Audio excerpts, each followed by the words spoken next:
taught me a thing or two about standing up for myself. I learned to hit hard, hit fast, and hit first when I could.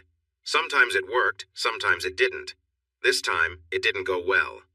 The guy I faced had skills I didn't understand. He moved around lightly, kicking and punching with ease.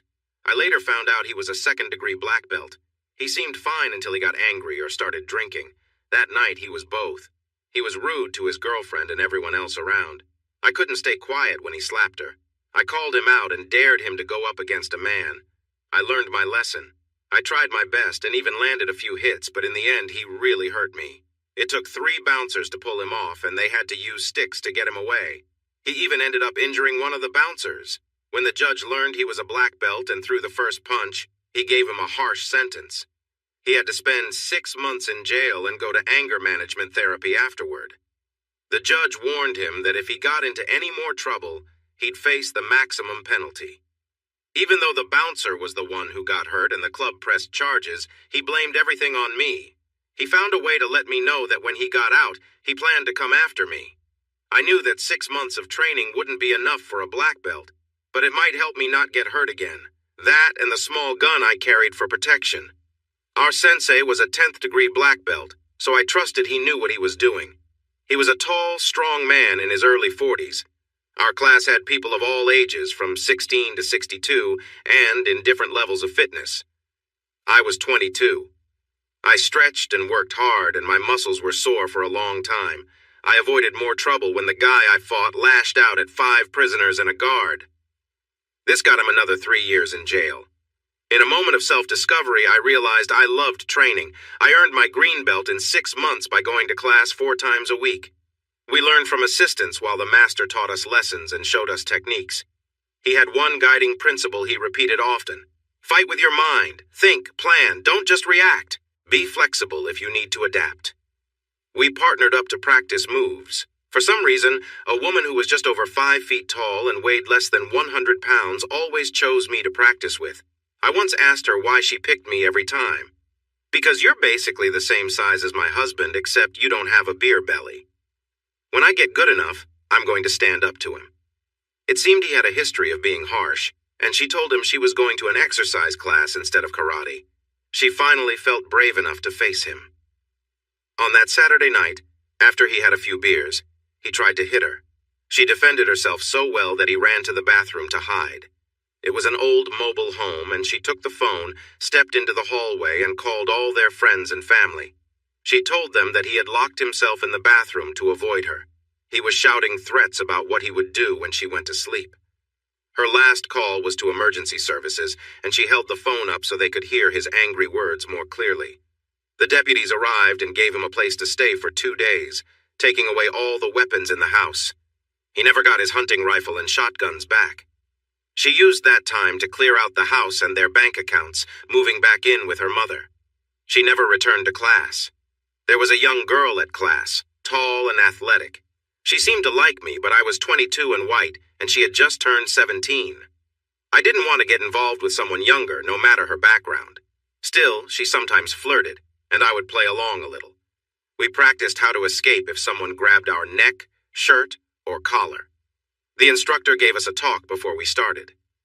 One of the best ways to get away is to use surprise. Scream or do something unexpected. It can slow down their reaction time. Sometimes just a moment can mean the difference between serious harm or escape. Now let's begin.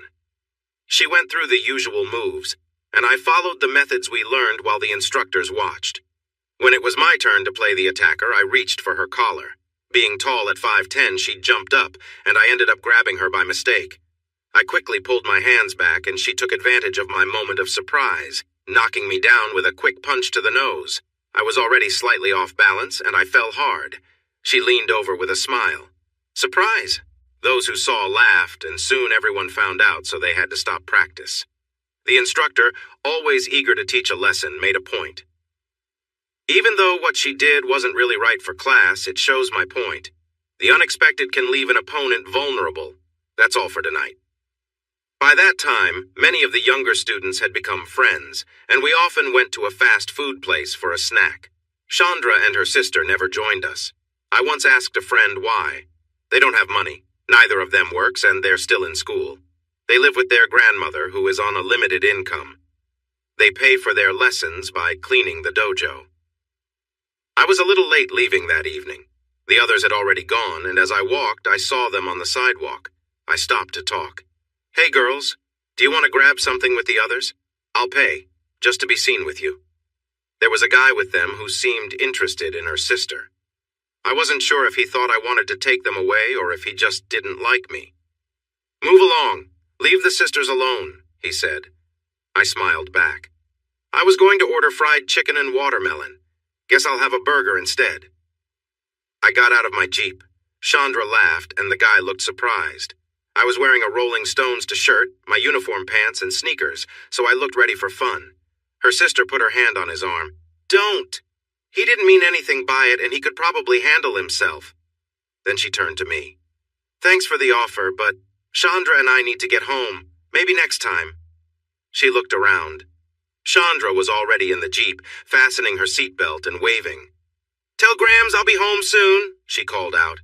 I turned to her older sister. "Okay, just make sure she's home by 9:30. My Jeep was stripped down, no top, no doors. It made her a little nervous at first, but when the wind hit, she loved it. "Are you going down Main Street?" she asked, looking uneasy. "Yeah, it's the quickest way. Why? Are you embarrassed to be seen with me?" I joked. She looked down, shy. "No, I thought you might not want to be seen with me." That bothered me a little. "If you're my friend, it doesn't matter to me what color you are. Besides, it's just a burger. We're not running away together." She was quiet for the rest of the drive. We could see our friends through the windows. Chandra waved as we parked. "What can I order?" she asked before we went in. "It's McDonald's. Order whatever you like," I replied. She gave me a strange look. I realized my last girlfriend had been British, and I picked up some of her expressions. I handed her a 20, told her what I wanted, and went to the restroom. I came back just as she paid. I grabbed the tray and joined our friends. "Hi, everyone. Look who I brought. Sandra Killer Smile Smith. Watch out for her." She blushed but quickly responded. "Never underestimate the power of a surprise. Does your nose still hurt?" I rubbed my nose. It was still a little sore. "Don't worry, one day it'll be my chance to surprise you," I said with a laugh. We joked around like good friends for about 45 minutes before everyone started to leave for the night. "Ready to go?" I asked. "Nope. I can stay out until 9:30 and it's only 8:15. Take me for a ride, but first I still have your change. I want a chocolate shake." She got a large shake, gave me the remaining change, and hopped in. "Where to?" I asked. I've never been four-wheeling. "Is there a nearby place we can go?" She was in luck. A friend had some land about 50 acres just outside of town, and I had permission to ride the logging trails there. It had rained 2 days earlier, so there were plenty of mud puddles. I startled her at first, but she soon relaxed. She laughed, yelled, and told me to go faster. I got a little too daring, hit a puddle too quickly, and splashed muddy water on us both. I pulled over to a clear area and stopped. I had taken the back seat out for camping trips, using the space for storage. I always carried a box filled with essentials like towels, dry shirts, and even shorts. Since my shorts wouldn't fit her, I handed her a shirt and 2 towels. It was warm outside, but wet shirts would be uncomfortable on the way home. "Here, go behind those bushes to dry off. Put this shirt on or you'll be cold on the way back. No one can see you out here." It was getting dark, so I gave her a flashlight. Once she was behind the bushes, I took off my pants and shirt. Just as I reached for my shorts, she suddenly screamed and rushed out from behind the bushes, jumping into the Jeep and shouting, "Snake! Snake!" She stopped screaming and stared at me. I quickly slipped on my shorts and handed her the shirt. I waited for her to get dressed before I went to collect our clothes from behind the bushes. She put on her pants while I turned away. Any snake that might have been nearby surely left after all the commotion. I climbed back into the Jeep and we sat in silence for a moment. I looked at her seriously. "We can't talk about this." She burst into laughter, still giggling when we hit the highway. Just before we merged onto the road, she grabbed my face and gave me a quick kiss that felt bold. She let go and laughed. "I always wanted to kiss someone like you. By the way, nice build, especially for a guy like you." If she thought I would be embarrassed, she was mistaken. "Thanks, and I have to say, you look amazing no matter what." Her smile revealed her bright teeth. She held my hand all the way back to town, only letting go when I needed to change gears. I kept repeating to myself, 17, 17, 17, trying to focus on something else. We arrived at her apartment, which was in a government housing area. The sound of my engine announced our arrival. I'll go inside and change before my grandma sees me. I'll bring your shirt back next week. I got out of the Jeep. Look around. There are about 15 of your neighbors sitting on their porches. How long do you think it will take them to tell her that a boy in a loud Jeep brought you home? Or that you weren't in your uniform? No, you're going to take me in and introduce me, and I'll explain what happened. You could see she really didn't want to, but I pushed her to do it.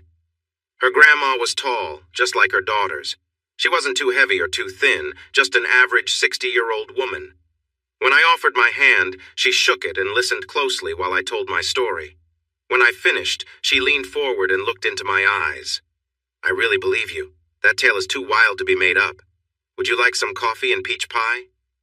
So we sat at the kitchen table for a snack. From the pie, I could tell she was a great cook. Chandra sat with us but didn't say much.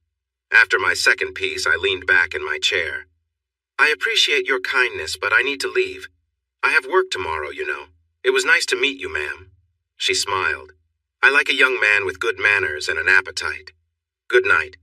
Chandra, please walk our guest out, and you better be back in 10 minutes. You have school in the morning. She wrapped up a slice of pie for me to take home. Chandra switched off the porch light and took my hand. You're the first guy I've seen my grandma like. That must mean something. Before I could say anything, she kissed me quickly and stood back, giggling. I'm keeping your shirt as a memory of this adventure. I'll see you at the dojo. She practically skipped back inside. I thought on the way home to be cautious with this one. She's young and different, but her kiss was confident, and it was sweet. Chandra became my main practice partner. Without fail, she was in the Jeep waiting for me afterward. Her sister Gail would join us about every other time, and we became friends. One day Chandra was sick, so Gail came with me alone. We had something to eat, then she asked if I could take her somewhere to talk. I lived only 10 minutes away, so I asked if my house would work. She surprised me by saying yes. She admired my little 2-bedroom cottage that needed a lot of work. A friend had inherited it from his grandfather but couldn't pay the estate taxes. I offered to buy it for half the tax value, and he quickly agreed. At 20, I became a homeowner. I worked construction jobs as a teenager and learned a lot, so I spent every extra dollar I had making improvements. For things I couldn't do myself, I traded work or paid when I had to. After almost 2 years, I was about 75% done. I was really proud of my home. Gail couldn't believe someone as young as me could own a house and admired how well I kept it. It's actually easier to be neat than to be messy. I've always been a bit of a neat freak. I poured 2 glasses of tea and we sat at the kitchen table. She seemed nervous. Just say it, Gail, before it gets stuck in your throat. Okay, you need to be careful around Chandra. She told me yesterday that she thinks she's in love with you. She has a plan, and I've seen one of her notebooks where she has been practicing writing Chandra Turner all over it. I couldn't believe it. Are you sure? I've never given her a reason to think that. All I've done is buy her a few Big Macs and take her for a ride twice. We've never been on a date. Plus, I'm 22 and she's 17. That really concerns me. I don't want to hurt your feelings, but my friends and family might not accept her. Besides you and your grandmother, I can't see myself being close to her family or friends. She smiled sadly. I'm not offended, Bobby. It is what it is, and you've always been kind to us. Just be careful and try not to hurt her. She and we haven't had many good things happen in our lives. And about the age difference, you might not realize how much attention you get around here. She may be 17, but she's more mature than her age. You can take me home now. Thanks for the tea and for listening. To my surprise, she gave me a big hug and a peck on the cheek and stepped back grinning. Wow, Bobby, maybe I should have tried to set you up.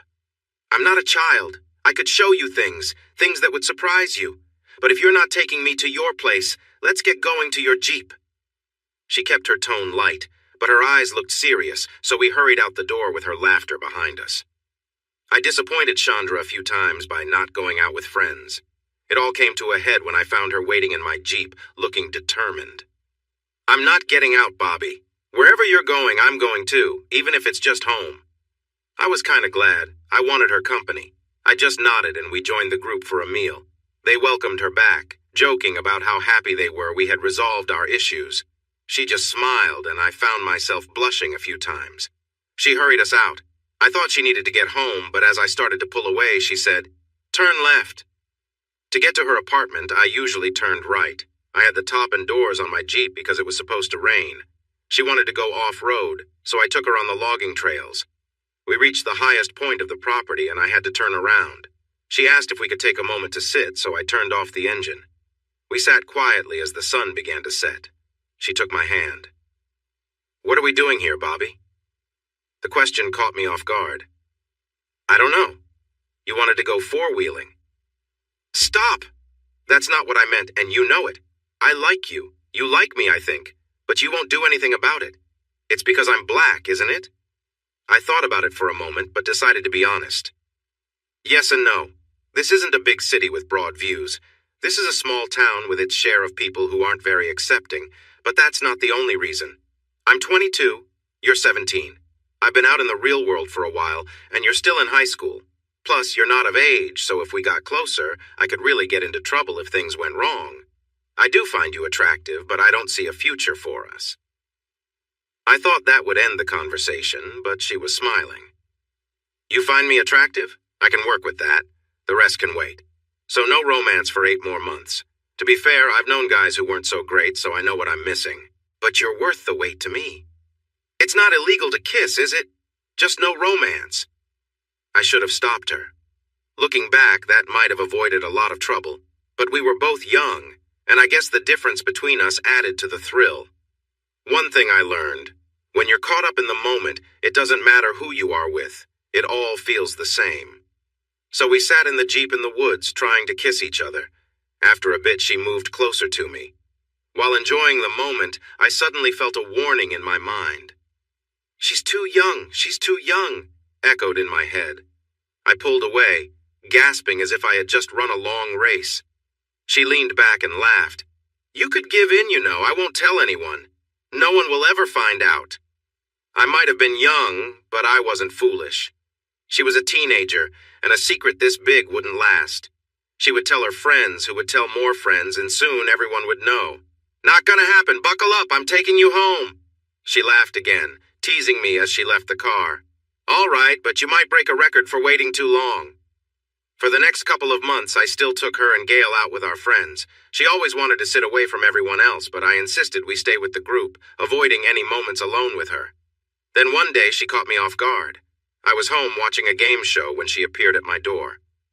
How did you get here? I asked, as she walked right in. Got Joe, one of our karate buddies, to drop me off. Did you get anything to drink? Without waiting for a reply, she headed to the kitchen, grabbed a soda and some chips, and plopped down on the couch. What are we watching? I should have taken her home right then. I should have sat in my chair. I should have put a stop to it then. But I let her stay. I sat next to her on the couch and we talked. She made an effort to keep the conversation light. For someone her age, she seemed to know a lot about charm. The only time she let her guard down was when I showed her around my house. She looked at my bedroom and frowned. You need a bigger bed. She didn't push it, but she made her point. Just say the word, and it could change. The way she moved and acted was clear. Before I took her home, we got caught up in a moment. I hardly noticed until she had removed her top layer of clothes and was pressing against me while I held her close. I glanced down and saw the contrast of our skin, and it stirred something in me. Chandra had a beautiful warm tone, smooth skin. I felt her hand moving closer, and suddenly I was jolted back to reality. Chandra, stop! She just smiled, not even bothering to fix her shirt. What's wrong? Don't you like this? You know I do, but this isn't right. Please put your shirt back on. I'm taking you home. Her expression was wise beyond her years. We're having some trouble with the water heater. Mind if I take a quick shower first? She stood up and stretched before removing her shirt. She bent down to take off her jeans, and I turned away, feeling overwhelmed. I could hear her singing in the shower when I finally regained my composure. Feeling unsure, I left the house. I went to the store and bought some drinks, but I hardly touched them. By the time I returned, she was already dressed and had her hair in a ponytail. She spotted the drinks and grinned. Ooh, are we having a party? I wasn't sure how to respond. I realized I needed to set some boundaries. No, after I take you home, I'm going to think about everything that happened. You shouldn't tease people like that. It's not safe. She looked playful. The only problem is that you can't take advantage of someone who is willing. That's what you have here. I'm confident, no matter what you think of my age. She was getting under my skin. No, what you are is a teenager acting as if there are no rules. You're lively and full of energy, but you're still young. You're trying to give away something that should be earned. If you don't appreciate it, no one else will either. You want to share without thinking about the consequences. That's a risky choice. She was taken aback, and soon tears began to fall, which only made me more frustrated. I gently took her chin to lift her face to mine. Do you understand what I'm saying? You want something but feel sad because you can't have it. If you want to be with me, you need to grow up and act like it. We haven't even gone out together, yet here you are wanting to move forward. Do you understand any of this? She hurried to the bathroom and shut the door. I waited on the couch and had a couple of drinks before she returned. Her tears had stopped. Please take me home now, she said flatly. To her surprise, instead of the Jeep, I opened my garage and pulled out my classic 1968 Mustang convertible, which I cherished. The look on her face when she saw it was unforgettable. I think you learned something today, I said as I opened the door for her. This is a ride a woman should enjoy. She was quiet nearly the entire drive to her apartment. Thank you. Believe it or not, I agree with some of what you said. Now, when and where are we going on our date? That's the first step to a grown-up relationship, right? She noticed my surprised expression and frowned. Oh, I see. You talk down to me, mess around a bit, but when it comes to being seen together, you won't do it. I understand. She had thrown down the gauntlet and I couldn't back down. Chandra, it's not respectful for a young woman to speak that way. If you act like that when we go out, then there's no date. You're free next Saturday, right? Her emotions changed quickly, showing anger, doubt, hope, and finally, happiness. I can't confirm until I check my schedule, but I think I'm free. I'll find out, but I'll make a note of it. Well, I hope you are free. If not, please let me know soon so I can ask someone else, and I can also speak to your grandmother first. That comment sparked her temper. Her hand moved quickly, and the sound of the slap echoed in the small car. You jerk! Just so you know, starting now, there are no other girls in your life. I won't stand for it. I was taken aback. Again, not the best way for a young lady to behave, but I get it. Just know, what goes around comes around. I have family at your school. If I hear about any high school drama, it's over. Now, apologize. She sat with her arms crossed, looking stubborn until we reached her driveway.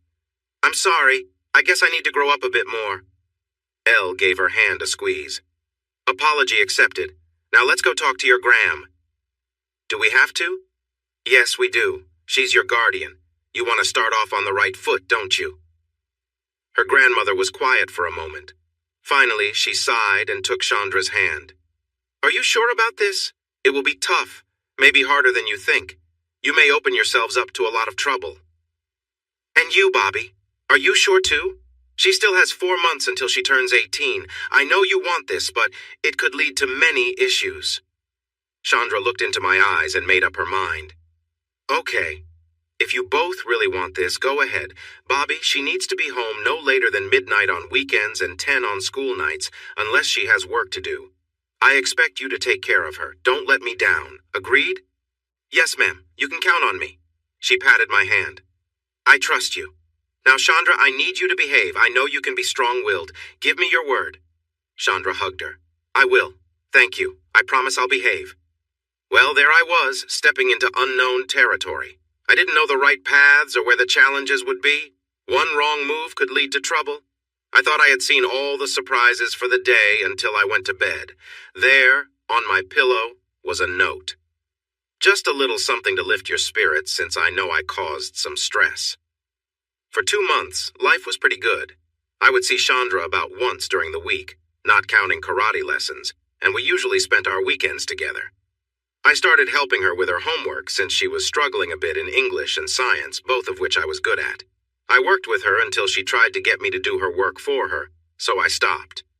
I also made it clear that I wasn't looking to include anyone without a diploma in my plans for the future. She began to study harder. I made a choice that came back to cause me some trouble. When she did well on a test, I would do something nice for her or buy her a little gift. Since she was on a tight budget, she didn't often get new clothes. If she received an A on a test, I would get her a cute top. A higher average meant new jeans or sneakers. My niece wasn't a fan of our relationship, but she kept an eye on Chandra. She mentioned that Chandra was becoming a bit too proud about her new clothes and our relationship, claiming she could get me to buy anything she desired. Chandra even talked about how she wanted to decorate my house and what kind of car I should get her. This behavior managed to distance her from almost everyone around her. She proudly claimed that if I resisted her, all she had to do was tempt me, and I would give in. One of the football players she had dated before me started reaching out to her, telling her how much he missed her. He talked about how he was going to be a big deal at college because of his football scholarship and how much money he would make when he went pro. She began to listen, especially when money became a topic of conversation. It was Christmas break, schools were closed, and many factories were shut for the holidays. I had to work on Thursday and Friday as a supervisor for a repair team. It was important to me because it meant a possible promotion. Chandra was not pleased about it. "When are we going to have fun?" she asked. "Later. This is important for me. It could lead to more money. I will finish by 8, and we'll have time after." But then a problem arose, and I didn't get off work until 10. I called her, and she was upset. She told me to go home since it was so late. Still, I went over right away. I was surprised to find she wasn't home. "Sorry, Bobby, she went out with Gail to shop. They should be back soon according to her note," said her grandmother. As soon as those words were spoken, Gail walked in. "Where's Chandra?" she asked. "I have no idea. I haven't seen her since this morning. Why do you ask?" her grandmother answered. Gail looked at the note. "Oh no, I bet she went to a party." I felt my face get warm. "What party?" Realizing she had let something slip, she quickly changed her words. "Forget I said that. She might have gone out to find your gift. Why not come back tomorrow for breakfast with us?" "Listen, I appreciate you defending your sister, but you shared too much. If I don't find out where this party is within a minute, I will start making calls when I get home. I know many kids who go to her school. I will find out where it is, and I'll go there to see for myself." I waited, but she didn't say anything. "Good night. I think I'll skip breakfast tomorrow." Her grandmother stopped me. "Wait, Bobby. Gail, if you know anything, please tell him." "Okay, Marcus has been trying to get her to go to this party the football team is having for a week now. She really wanted to go but knew you wouldn't agree. I bet that's where she is." I sighed in understanding. No wonder she told me to head home when I called to say I would be late. Where is this party? "Don't go," Gail warned. "It's only for certain people. You wouldn't be allowed in. Maybe I could work my charm. Where is it?" Gail sighed again. "I'll go with you. Maybe I can help get you in. Just promise me you won't do anything reckless." I smiled my best smile. "I promise." It was at an old farmhouse in a remote area. There were about 30 cars in the yard and loud music played that you could hear through the door. "Hold on to me and remember your promise." A big man stood at the door. He was definitely not a high school kid. Gail had to shout to be heard. The guy looked at me and shook his head. I leaned closer to him as if I wanted to say something, and then I pushed him back into an old chair. After that, I turned to Gail. Gail couldn't see what I was doing and looked confused as I yelled to her, "He said we could go right in." I took her hand and we walked inside. The smell of smoke filled the air. There was a keg and some bottles in the corner. Everyone seemed to be inebriated and we couldn't find Chandra anywhere. I started checking doors. In every room there were pairs sitting very close together. I started to think about all the rules being broken. Underage drinking and drugs were everywhere. If the party got shut down, many teens would have some explaining to do. After looking through the downstairs rooms, I ventured upstairs. Word spread that someone was causing trouble, and a few sober guests tried to stop me. I was almost at the top when one guy grabbed me. A quick move sent him tumbling down, knocking into others behind him. I found Chandra in the first room with Marcus. In moments like this, you notice small details. She was wearing the purple underwear she had left at my place months ago. That was it. Marcus was in the room with her, and they were very close together. I couldn't tell how much she had to drink, but I knew she recognized me and the situation she was in. "Bobby! No!" That was all she managed to say before I turned around and left. I had seen enough. Another guy tried to get in my way, but I pushed him aside. He fell and stayed where he landed. After that, everyone stepped back as I walked out. Gail had Chandra by the hand, wearing just her underwear and a shirt, while holding her shoes and pants. Marcus was right behind them. Gail quickly helped her into the back seat of the Jeep. Marcus stepped up in front of me, shouting loudly while his friend stayed on the front porch. He was trying to act tough, and he was really angry. He shouted so everyone could hear. "I was going to fight you, but she's not worth it. Get off my lawn." He was drunk enough to think he was intimidating. How would you know what that feels like? Most girls just use you for practice. Everyone knows you get upset when they tease you. I'm pretty sure they used you for a candy design. Do you get any money from that? They were laughing, and he got furious. It turned into a quick, chaotic scene, and soon he was on the ground, taking deep breaths. "Better get up. You're in my way, and I need to hurry. I have to bring Gail and her friend back before her grandmother starts to worry, so please move aside quickly." The weather had been unpredictable, with rain and light snow for days. I wasn't driving with the best grip, but my tires splashed a few cars on the way out. The last time I saw Marcus, he had to jump into a muddy ditch to avoid being hit. Gail was trying to speak, and Chandra was crying and screaming. It was giving me a headache. "No more talking until we get home. I mean it. Be quiet." Everything quieted down to small sniffles until I pulled into the driveway. I got out and opened the door. "Everyone out and into the house right now. Go." Chandra started to say something. "Not a word. Go inside and tell your grandmother how proud she can be of your behavior tonight. Here." I reached into the back and grabbed some wrapped gifts. "These are for Gail and your grandmother. A couple might be for you. Consider them farewell gifts." I placed them on her porch, and she followed me, looking lost. She had managed to put on her pants, but was still holding her shoes. "Come on inside before you catch a cold. We're done here. Don't call. I won't answer. Don't show up at my place. I won't let you in, and you'll have to walk home. Goodbye." I got back into the Jeep while Gail and her grandmother tried to help Chandra, who had fallen on the porch. I didn't look back.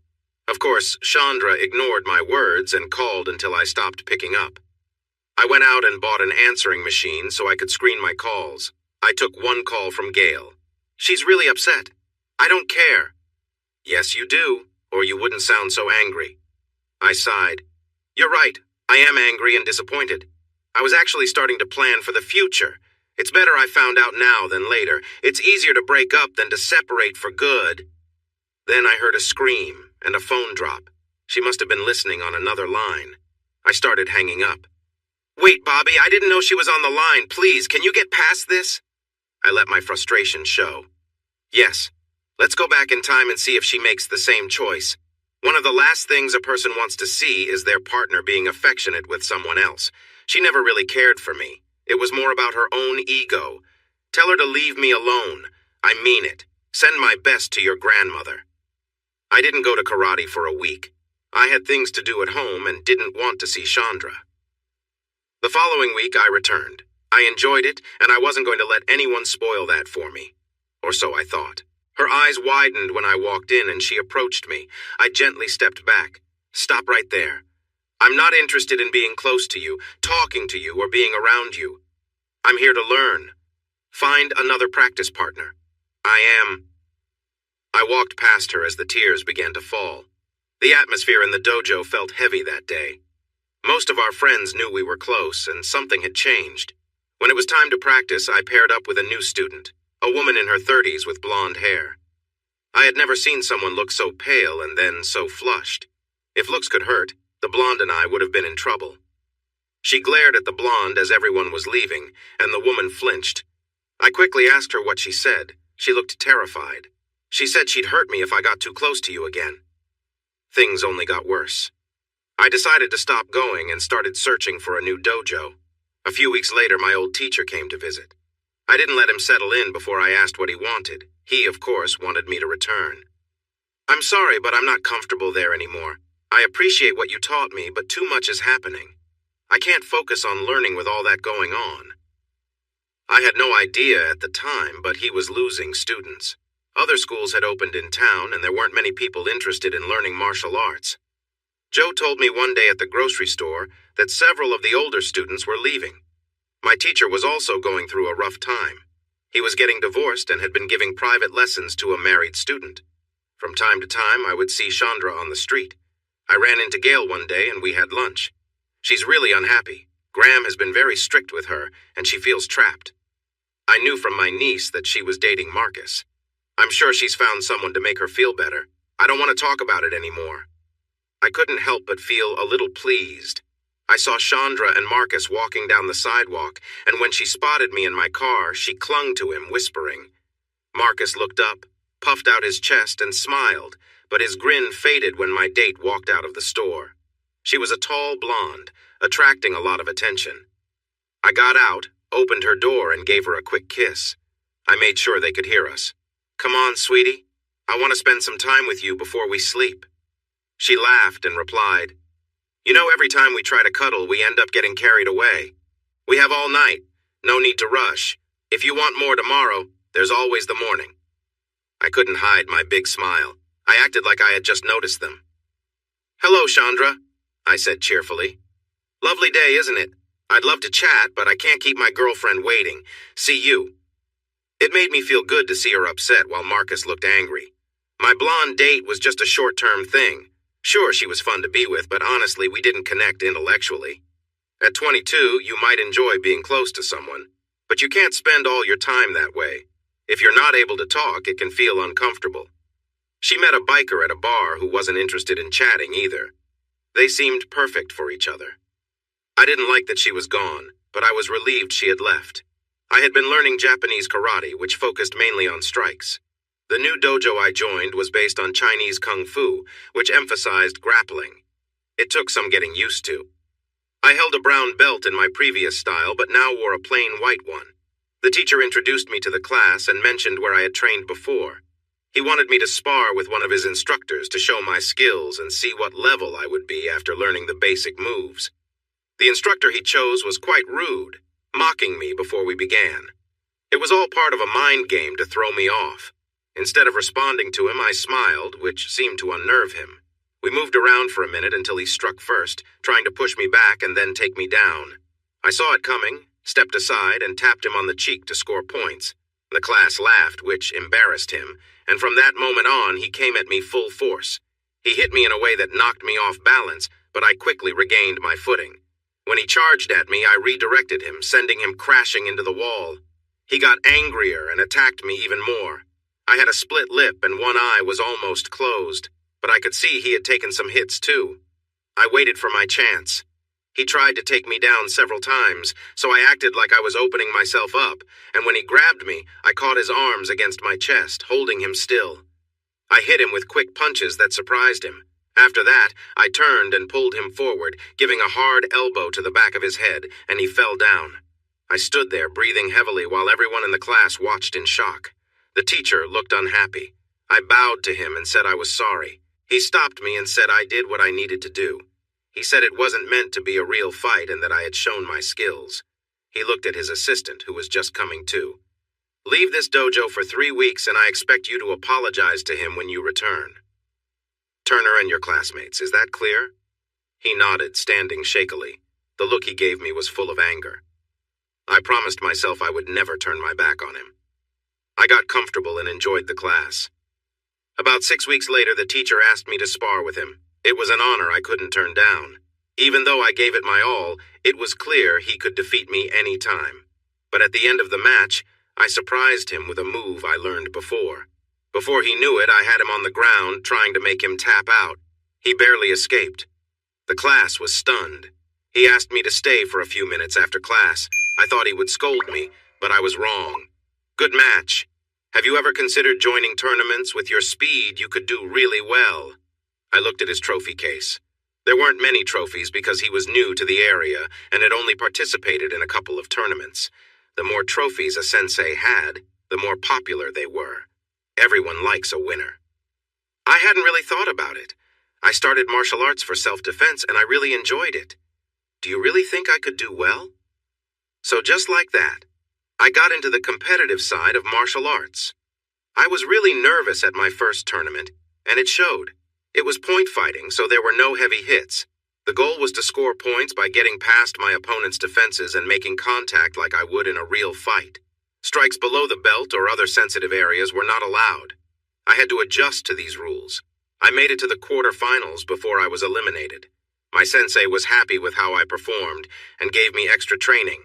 I gained weight and reached 180, the heaviest I had ever been.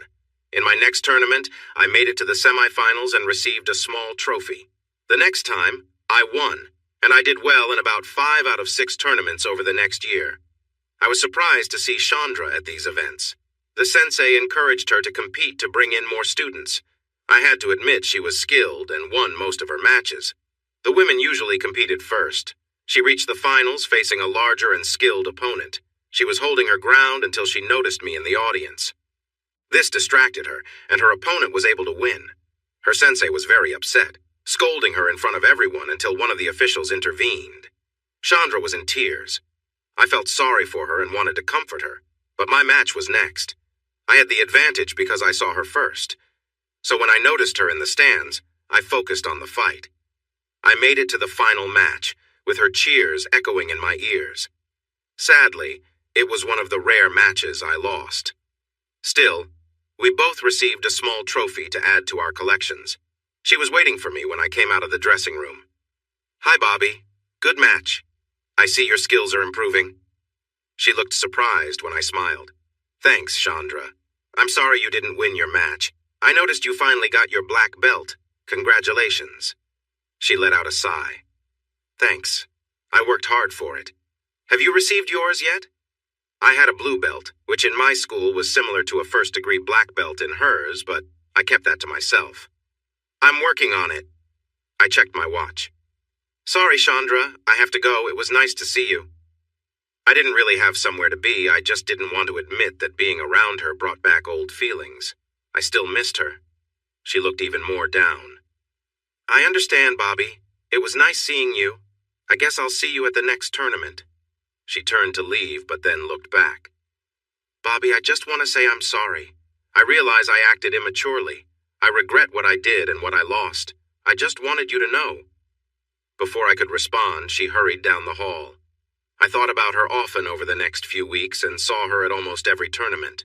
She was getting better and more confident. I had earned my black belt. I didn't wear them much. I was more interested in the skills they represented. The guy I had beaten in the dojo still bothered me when the teacher wasn't around, making the other students uneasy. They reminded him that his first attempt hadn't gone well. I wasn't sure if he was in a bad mood or just being rude, but he made a derogatory comment about Chandra. "Still seeing that girl? How is it? I hear they start young. What's the matter? Can't get a date with someone else?" He didn't get the reaction he wanted. "I wouldn't know about that. That's your area. And it's great, by the way. You know what they say? Once you go black, you never go back. I hope you can at least do better in relationships than you can in fights." I clapped my hand to my elbow, recalling what happened last time. Around half the class was black, and they were watching us in disbelief. "He's right, Greg. You've been inappropriate with me during practice. It was boring. You've made it clear you'd like to be with me, but wouldn't want to be seen in public with me. Honestly, I'm glad, as being seen with you would hurt my reputation." The speaker was an attractive black woman in her 30s. It seemed Greg had tried to impress her at some point. He lost all color and charged at me, stopping just short. He stepped on my foot, and I realized I might be in trouble. If he pushed me back and didn't step off, I could end up hurt. He knew I would need to take him with me to avoid trouble, and he was ready to stop me. Instead of grabbing him, I leaned closer and gave him a strong headbutt. I think I felt something break. This caught him off guard, and I seized the moment to throw him over my head as I lowered myself to the ground. Before he could get back up, I was on top of him, ready to give him a serious lesson. It took all 3 helpers to keep me from moving. My teacher stepped in front of me. "Calm down," he said softly. I instantly stopped fighting. Some of the older students were holding Greg down. He looked at Greg and said, "You're bringing shame to your classmates and your dojo. Didn't you learn anything during your time away?" Before Greg could respond, a woman who had spoken earlier bowed to the teacher. "I respect you, but I can't stay in a dojo that has him as a representative. Good night." By the end, half of the class from all backgrounds walked out. He looked at Greg. "I could let you fight, and Bobby would likely win. He might even really hurt you. But it's better that I ban you. It's for your own good, and for the dojo.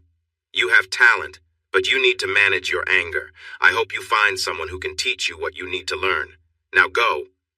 He turned to me with a sad expression. "And you, Bobby, I expected better from you." For the first time, I felt embarrassed about how I handled the situation. Then he smiled. "Your consequence will be to take his place as an assistant here. You're ready for it, and I suddenly need the help." So I started spending 3 nights a week and 2 Saturdays a month at the dojo on top of my day job. I seemed to have a knack for teaching, so I led the kids' class 2 nights a week. Chandra and I kept running into each other at competitions. We stayed friends, but nothing more. Then one day, as I was leaving a tournament, I saw her next to my Jeep. "I missed my ride because I wanted to watch you fight. I don't have a way home. I promise I'll be quiet. Please, Bobby." She spoke quickly, like the words were spilling out. I knew I couldn't leave her, so I opened the door for her. We drove in silence for a little while before I stopped at McDonald's. She looked at me with wide eyes. "Are you hungry? I didn't have breakfast." Her smile brightened the moment. "What do you want?" I played along. "It's McDonald's. Order whatever you'd like. You know my choice." I handed her a 20 and went to the restroom. I stood next to her in line, catching a few curious looks. We ate mostly in silence. "Bobby, can we talk?" she asked. "About what?" "About how I messed up. You were right. I acted immaturely. I had a great chance and I let it slip away. I've said it before and I'll say it again. I'm sorry, and I really wish I could go back and change things." She could see I was a bit uncomfortable, so she quickly continued. "I know it might not matter to you now, but I've never been with Marcus or anyone else since we got together. It was wrong of me to go to that party. I didn't mean to hurt you. You were busy and I just wanted to have some fun. I had too much to drink. I'm really sorry." She would have said more, but I interrupted her. "Stop, Chandra. I understand. It's all in the past. Now before we go, do you want a shake? You still have my change. I'd like 1 too chocolate." She started to smile and kept smiling until we got home. 5 miles down the road, she took my hand and I didn't pull away. She encouraged me to say hi to her grandmother and Gail, so I did. Her grandmother looked at me. "Well, you're the last person I expected to see again. How are you, son?" I had always liked her, so I smiled back. "Pretty hungry. I haven't had a good slice of pie in months. Just a hint, Gram." "You must be the luckiest boy around. I just took a chocolate pie out of the oven. It's still warm. I'll make some coffee." Sandra seemed a bit jealous of Gail and her grandmother while we caught up. Gail had just 1 more quarter to complete her nursing diploma from the community college. "That's great! It's always helpful to have a nurse in the family." I think she blushed. She didn't get much praise. Graham gave me the rest of the pie to take home.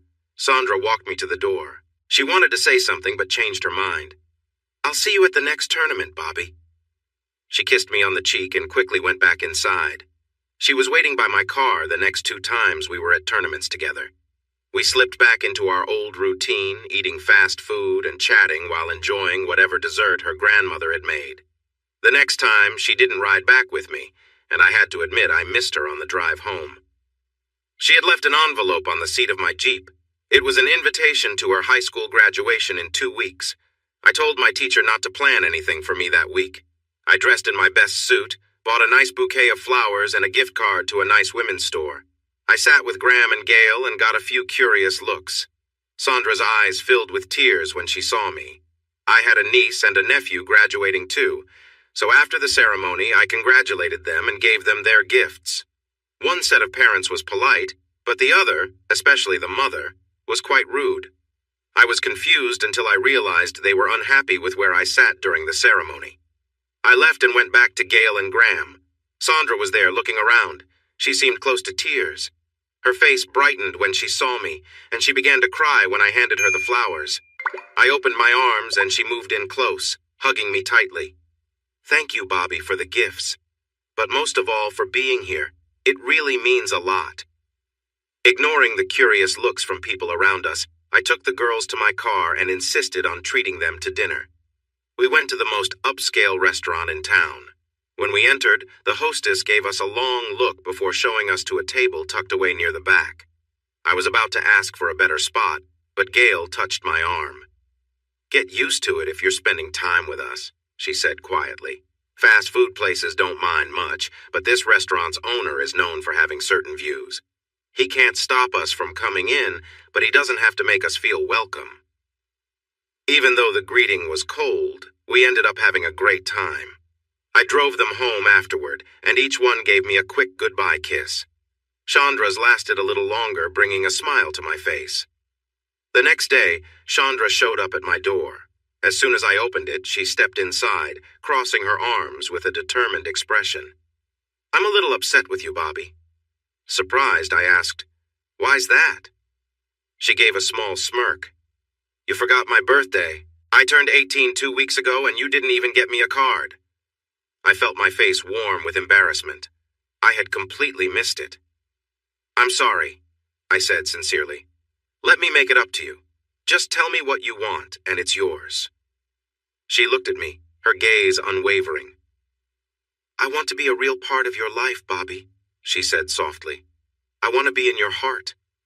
"Please, Bobby, what are you doing?" Chandra gasped softly. We lay side by side, lost in the moment. The world around us faded, and there was only the warmth of connection, the closeness we both craved. Eventually, as we relaxed together, we drifted off to sleep, wrapped in a quiet calm. Over the following weeks, Chandra slowly became a bigger part of my life. After much convincing, she moved in with me. Our days were simple but happy, focused on learning about each other in every way. When we did go out, we were so absorbed in each other that we hardly noticed the stares. As the months passed, we couldn't ignore the reactions around us. People sometimes claim they understand, but when they actually see it, it's different. At first, the comments and looks were subtle. Chandra noticed right away, though she'd grown so used to it that she mostly shrugged it off. When we became engaged, however, things changed. It got harder. One Sunday, I brought Chandra to lunch with my family. They were polite but distant. Just before we left, my mother pulled me aside, her eyes filled with a sorrow I hadn't seen before. "I love you," she whispered, "but I can't accept this. Please don't bring her here again." After that, I didn't see my mother for 7 years. Most of my siblings distanced themselves as well. If we passed each other on the street, we didn't speak. At work, opportunities that once seemed open to me began to vanish, as though invisible walls had sprung up overnight. Yet despite the challenges, Chandra and I held strong. We had each other, and even when the world seemed cold, our home was a place of warmth and understanding. The production manager had certain views that troubled me, especially when less experienced individuals started getting promoted ahead of me. I felt it was time to move on. When I handed in my notice, the plant manager looked surprised. He asked me to come into his office. "I won't beat around the bush, Bobby. Why are you leaving?" he asked. He clearly didn't understand, I thought. "I'm leaving, sir, because I was passed over for promotions twice. Both went to people with less experience. I'm sure they will do well, but I am still training one of them. I'm ambitious. I've gotten married, and I hope to start a family. I need to grow in my career to support that." He looked shocked. "I asked why you didn't get those jobs, and Jerry said you weren't interested." I couldn't help but laugh a little. "Well, it seems I need to improve my communication skills too, but my decision is final. Thank you for the chances I've had here. I've learned a lot." Later, I heard that the plant manager began watching Jerry more closely, even warning him about his job. A few months later, Jerry confronted me in the grocery store parking lot. "You think you're better than me? You almost got me fired. Maybe we should teach you a lesson." It only made him angrier when I chuckled. "Why don't you try? I'd love to see you try it. You'll be an easy target." I stepped closer and he seemed to shrink back a little. In a low voice just for him, I said, "You don't have any control over me anymore. I don't work with you now. I wouldn't need much reason to stand up for myself if you tried anything. And if you cross that line, you'll regret it." He looked frightened. We got married by a justice of the peace just over the state line. The only witnesses we had were Gail and Graham. We took a 3-day trip to a beach that was known for being popular with the black community. Chandra looked great in her swimsuit, and I noticed some unhappy looks from a few young men. On our last night, we went for a walk on the beach. 3 men our age approached us, drunk, wanting to confront me. It was amusing when they threatened me, considering we were both trained in martial arts. I tried to keep the peace, but Chandra became impatient and easily controlled two of them while grinning at the third. Listen, my husband has a higher belt than I do. I chose him, and he gets upset when I don't support him. He glanced at her, then at me, and at his friends who were on the ground. He quickly decided to leave. Her laughter followed him as he walked away. We returned to our room, took a shower, and tried to enjoy a romantic evening together. We mostly succeeded. We were on the third floor, and I convinced her to spend some time together on the balcony. It was a beautiful night with a full moon, and the sight of us enjoying the moment together is something I'll always remember. She laughed a little at the end, and a voice from below called out, "Wow! You go, girl! Have fun!" Chandra giggled as I leaned against her back, admiring how happy we were. "I already have, sister," she said, grinning. The laughter from below followed us as we closed the door. That first summer will always stay in my mind. We broke my full-size bed, so we bought a sturdier queen size and almost broke that one too. I had to drive farther for my new job, and between that and working part-time at the dojo, our weekdays were pretty busy. I gave Chandra my Mustang, and she started a part-time job as an instructor at her old dojo. It didn't pay much, but it gave her something to do and some extra money. We still entered tournaments together. She was unsure, but I encouraged her to take some business classes at the community college. Once she got there, she started enjoying it and did well. We were together for 2 years before we began discussing starting a family. I was thinking about it. Chandra was just 20, and many of her friends were already mothers. Some even had 2 or more kids and were single. She didn't like what she saw. Think about it. Ginny never married, and now she has 3 kids from different fathers. She relies on child support and help from the government. Bobby has 2, Stella has 2, Gina has 1. None of them are married. We're different. She felt offended, thinking I was looking down on her friends just because they were black. That's not true. Wendy, Janice, Teresa, none of them are married either, and they're all white. I just mentioned the others because they were your friends. Now look at Anne. She and her husband have 2 kids and are really happy. Same with Joan, Brenda, and Alice, all with happy families and good husbands. The point is, you won't be alone. I will always be there. You can count on me to help with everything: feeding, comforting, being there when they're sick. She understood my point, but asked me to wait for another year. 10 days before my 25th birthday, we were blessed with a baby boy, Joshua Robert Turner, who weighed 8 pounds, 12 ounces. Chandra was in labor for 14 hours. The doctors encouraged her to be loud to help things move along, so she spent that time expressing herself a lot, mainly about me. Most of it was not very flattering, and she later joked that the next time better be easier, or what I heard would be quite a tale.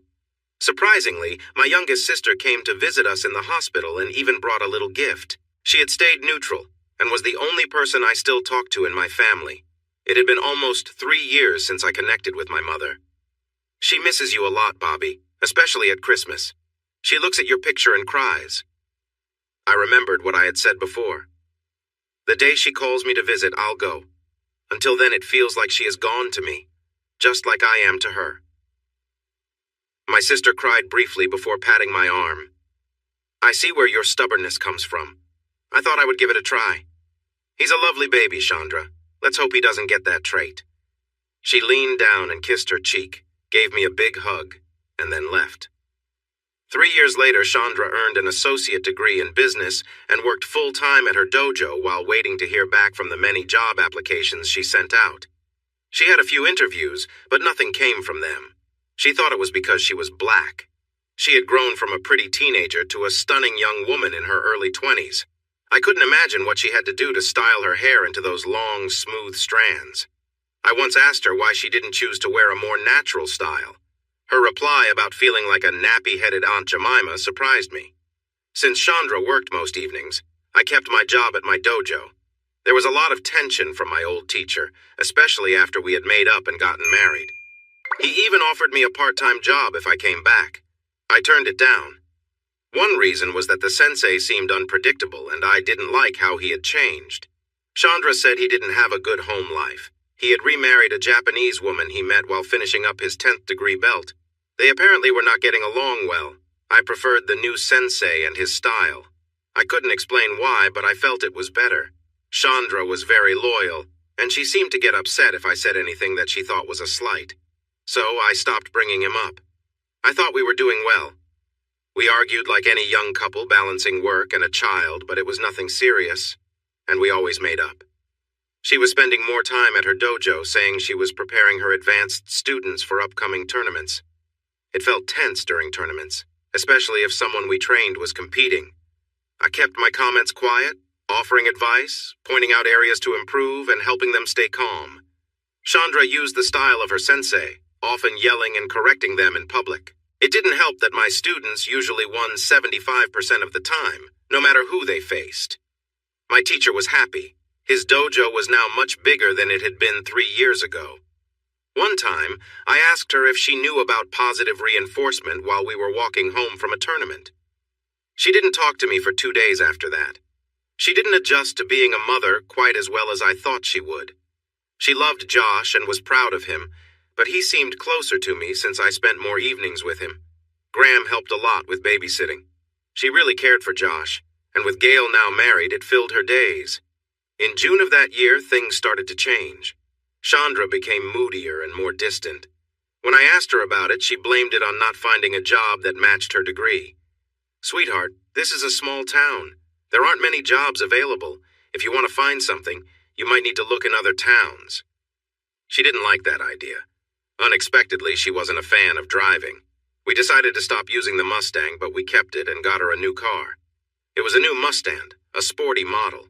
It was a manual, and she enjoyed shifting gears. I wished we had chosen a family car, but I let her get what made her happy. I traded in my old Jeep for a Cherokee. It still had four-wheel drive, but wasn't as suited for tough trails as my old one. It worked well for family trips, though. I sensed something was starting to change in our marriage. The passion we once had slowed down over the years, but we still found time to be close when we could. Then one day, she seemed distracted all the time, not really paying attention to Josh or me. Josh was a lovely boy, with skin like lightly creamed coffee. He was very smart, and I didn't just say that because I was his parent. By the time he was 4, he had learned to read simple words from Graham. I was sure he would be reading books at a higher level in no time. He was very much a daddy's boy since his mom worked at night. We had a strong bond playing games, reading, and watching TV together. Chandra usually got home around 8:30, and he would try to stay awake for her, but often he just ended up asleep. She would kiss him softly before heading to bed. One night she was complaining about her work hours. "I have a simple idea for you. Quit, or at least work less. I finally paid off the house, so we don't need the extra money that badly."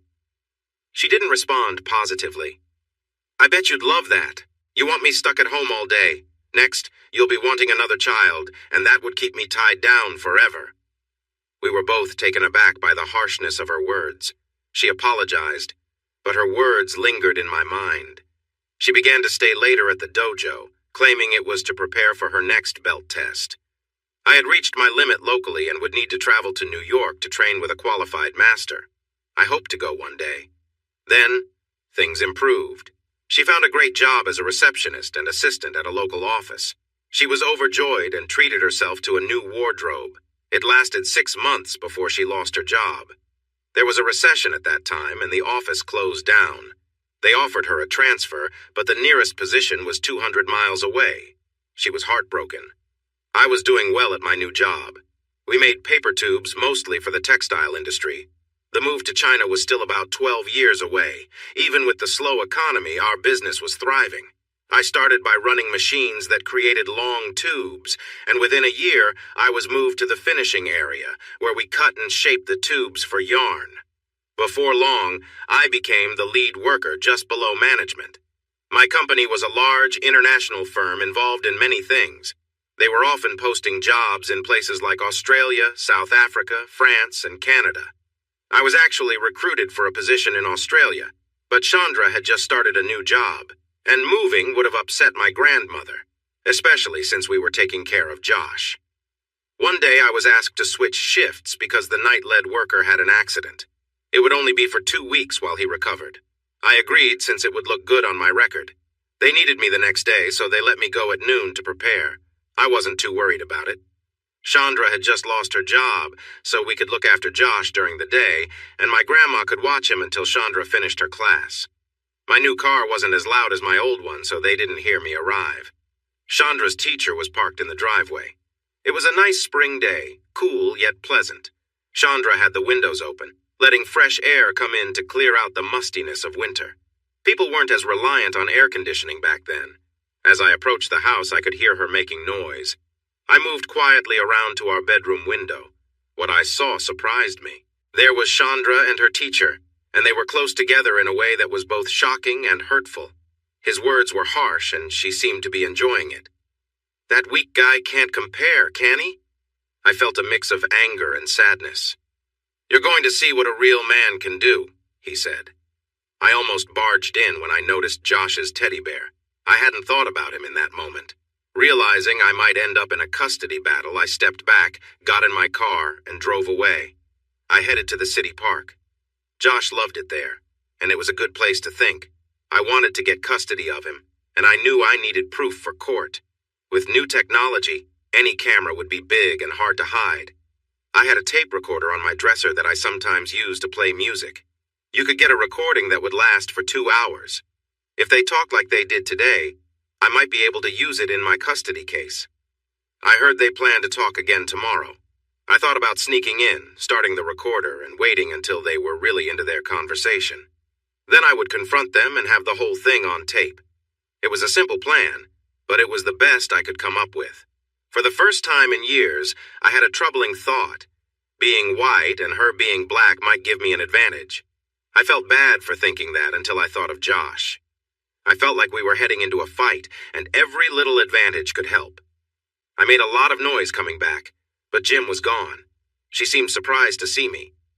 "Bobby, what are you doing home so early?" "Jim crashed his car. He'll be out for at least 2 weeks. They want me to take his shift. Sorry, but this could be good for me if it goes well." I watched her reaction. She handled it well. "That's great, honey. Late nights will be tough, but maybe this will help you get that promotion. I'll miss you when I go to bed." I smiled back at her. "Speaking of being home, we're both here. There won't be any little ones to bother us. How about we enjoy the afternoon together?" I saw a look of worry in her eyes. I knew Jim had just left, and I sensed something was off. "That sounds good. Let me take a quick shower first. I've been cleaning around the house all day." I playfully put my arms around her as she turned. "Hey, no worries about the shower. That will save time." She twisted out of my grasp. "Stop it, Bobby. I really need a shower." I wanted to see how far I could take it. "Okay, how about we shower together? We can make sure we're nice and clean." "No, just give me a minute." I observed her, noticing she wouldn't look at me directly. "What's going on? You seem tense. You want to shower before spending time together. It's like you're hiding something. Is there anything you want to share?" She turned pale before her cheeks filled with color. "You think I'm hiding something? That's ridiculous. If you think anything is happening now, you're dreaming." She hurried into the bathroom and locked the door. I decided to go get Josh. Graham noticed something was wrong. "You okay, Bobby? You don't look well." I gave her a tight hug, holding her close. Her eyes widened when I finally let go. We usually didn't touch much. "You know that Josh and I will always love you, right? No matter what happens." Tears filled her eyes. "What happened, Bobby? Can we fix it?" I let my own tears fall. "No, Graham, I don't think so." I picked up Josh and took him to McDonald's for a happy meal. I ignored the stares we got. One loud person tried to say something, but one look from me made them stop. I felt ready for anything, and people sensed it. I took deep breaths to calm myself. Once we got home, he excitedly showed his mom the toy from his meal, chatting happily like any joyful 4-year-old. I wondered how he'd feel in a few weeks. At home, Chandra seemed uneasy, moving carefully around me like she was stepping on eggshells. I mostly kept my distance, only responding when she spoke directly to me. She sat on the couch, looking unhappy, while I got Josh ready for bed. After he hugged her goodnight, I took him to his room and read him a story until he fell asleep. When I came back, she had changed into a soft, flowing gown, one she knew I liked. She gave me a hesitant smile. "Bobby, I'm sorry about earlier. I was just in a rough mood because I can't seem to find another job. Would you like to go to the bedroom with me so I can make it up to you?" She seemed taken aback when I quietly declined. It was probably the first time I had turned her down. "I don't feel up to it tonight," I said, meeting her eyes. I still feel like you're not being open with me. You're different than you were a year ago. If something's wrong, now's the time to tell me. We can work through it. I had no real hope of us staying together, but I wanted to see if she'd be honest. Her expression shifted from pale to flushed. You're such a jerk. Nothing's going on. You're imagining things. I just need some space. I kept my gaze steady until she looked away. Then look me in the eye, I said. Swear on Gail, Josh, and Graham that everything's fine between us, and I'll drop it. Swear it, Chandra. She looked furious, standing up without meeting my eyes. Forget it. I'm going to bed, alone. You can enjoy the couch. I stood and gently but firmly turned her to face me. I'm sleeping in my bed tonight. I paid for this house and I paid for that bed. If you have a problem with it, you're the one who should find somewhere else to sleep. With that, I went to the bedroom, leaving her in stunned silence. Surprisingly, I drifted off quickly. The next morning, I found her asleep in Josh's room. I left early without much conversation. From the woods, I watched her take Josh to her grandmother's house. Not long after, a familiar car pulled up the drive. I slipped in through the back door and started a recording device hiding nearby. A few minutes later, Chandra joined him, and they greeted each other with an embrace, clearly more than friendly. I took several clear photos from a distance, capturing everything. As I waited quietly, my frustration grew. By the time I re-entered the house, my emotions were difficult to contain. I slipped through the back door, moving silently until I reached the bedroom. There, I made my presence known, opening the door abruptly and voicing my anger. Both of them were caught off guard, freezing in place, realizing their actions had come to light. As I confronted him, we started fighting. Chandra was shouting for me to stop, and in the middle of it, I felt a blow from the side and everything went dark. I woke up in the hospital, then found myself in jail. It had been 3 days since the fight. I tried to sit up, but the pain held me down. The jailer, an old school friend, came over when he heard me stir. Better stay still, Bobby. You took a real beating. Got a broken nose, fractured ribs, a busted finger, and bruises all over. He got you pretty good. I groaned. Why am I in jail? You were out cold when they brought you in. They've charged you with assault both on her and him. Your wife filed a restraining order. Right now you've got nowhere else to go. After 2 days, I made bail. My friend, a deputy, agreed to go with me to pick up some clothes from the house. But when we arrived, I nearly lost it seeing him sitting on my couch. What are you doing here? I managed, holding back my anger. He gave a smug grin. Chandra wanted me here. I think she's actually scared of you. Before I could respond, the deputy held me back. Chandra entered the room, avoiding my gaze. Chandra, look at me, I said, holding back my frustration. Are you sure this is what you want? This is your chance to be honest? She gave me a cold look. I've got nothing to say to you. I sighed.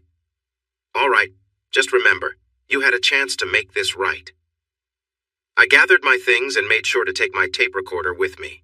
With the charges against me, I was in serious trouble. Aggravated assault was a major charge, and I didn't know what was coming next. Back in my rented room, I played the recording I'd gotten earlier. At first, there was silence. Then I heard the bedroom door open. Chandra's voice came through. I don't know about this. Maybe we should stop for a while. Bobby knows something is up. He replied dismissively, brushing off her concern and making light of everything. Their conversation continued, making it clear what had been going on behind my back, with him gloating about how he'd tricked me. Hearing this was painful, but it gave me the clarity I needed. It wasn't easy, but now I understood the truth of the situation.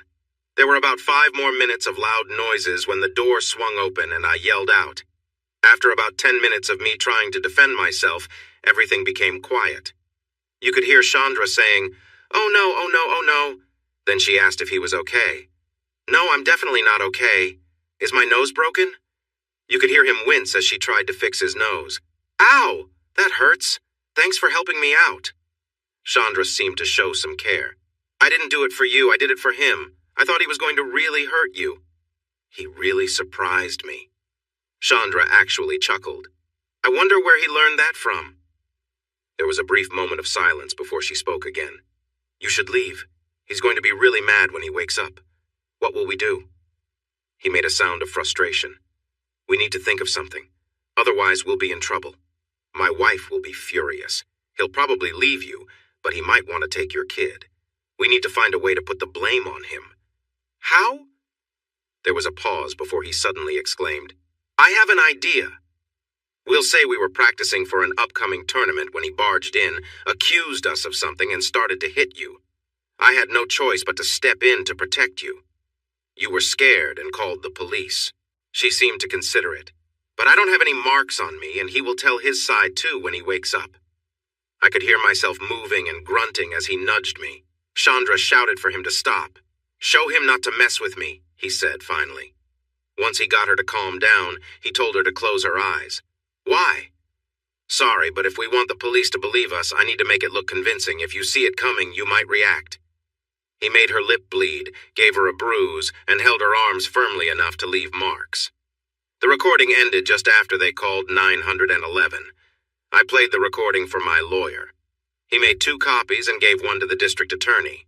The district attorney called them in and asked them to recount the day's events separately. They spoke with Chandra first, asking her to repeat what had led to me being taken to the hospital and then to jail. She repeated her statement almost exactly. "Is this your official statement?" "Yes, it is." The district attorney sighed. He had a tape recorder during the interview and asked her to sign a paper copy after rewinding the tape. Once she signed it, he asked her to listen to the recording to check for accuracy.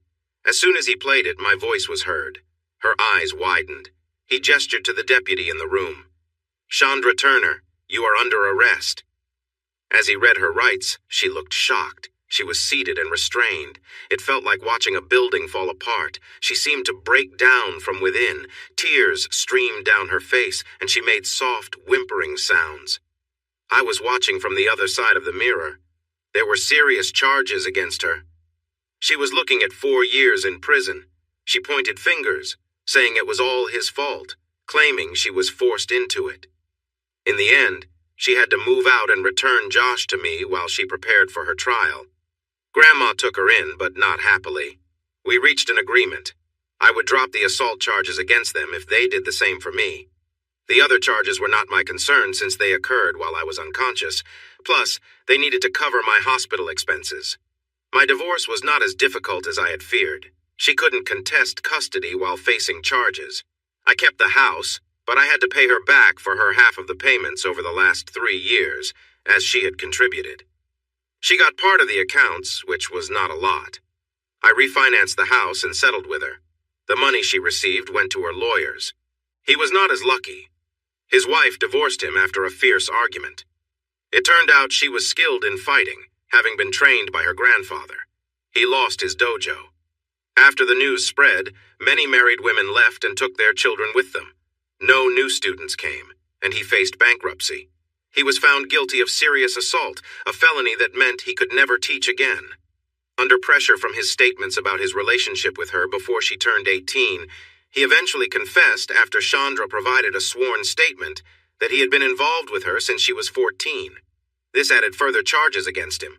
He ended up serving 2.5 years and disappeared as soon as he was released. Chandra pleaded guilty to lesser charges and was placed on probation. I was granted full custody but allowed her to visit as often as she wanted. She saw him frequently since she lived with Grandma, who looked after Josh while I worked. She would have helped out for free, but I paid her because I knew she could use the extra money. After 8 months, Grandma gave Chandra a choice. She needed to find a job and move out. Chandra got a low-paying factory job putting socks into boxes. She disliked it, but it brought in some income. Ed never returned after his accident, and I took his position. Within a year, I became the night operations manager. A year later, I was offered a chance to go to Mexico to help set up a new plant. If I stayed for 2 years, they promised me a role as plant manager. I thought hard about it. It was an invaluable opportunity, and I believed Josh would benefit from experiencing another culture. He was already facing challenges with prejudice. I hoped another country might be a little more accepting. Since I had full custody of Josh and Chandra was still on probation, she couldn't stop me. In the end, she didn't even try to fight it. She asked to see me right before we left. I had nothing to lose, so I agreed. "I want to apologize, Bobby. You were the best thing that ever happened to me, and I let you go. I'd give anything to have you back, but I know that's not possible." She seemed really nervous. "I'll probably be getting married soon. Since I can't have you, I'll have to take what I can get. Marcus is back. I'm sure you know he got hurt after a year in the pros. He has some money and is trying to buy into a car dealership. It's almost done. We've been dating and he really cares about me."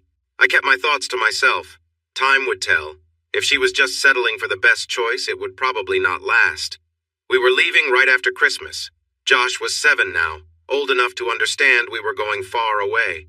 He felt both sad and excited. Graham was heartbroken. I tried to convince her to come with us, but she was scared to leave her friends. I made sure she got to spend as much time as possible with Josh. What surprised me most was how my mother reacted. When everything happened, I was unconscious for 36 hours. They had put me into a coma to check my head injuries.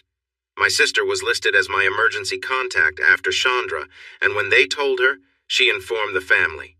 I woke up to see my mom sitting beside me holding Josh. I thought I was dreaming. "Mom?" She didn't say anything at first as she gently placed Josh down. Then she hugged me tightly, crying. "I thought I lost you. Then I realized I had lost you years ago. I just needed to see you and make sure you would be okay. I want you to know I love you and I'm truly sorry for how I treated you all these years. I'll leave now." I didn't let go of her. "Please, Mom, stay. I love you too." The tears came stronger for a while. Once she calmed down, I asked her what she thought of Josh. "He's adorable, and so smart he must get that from you.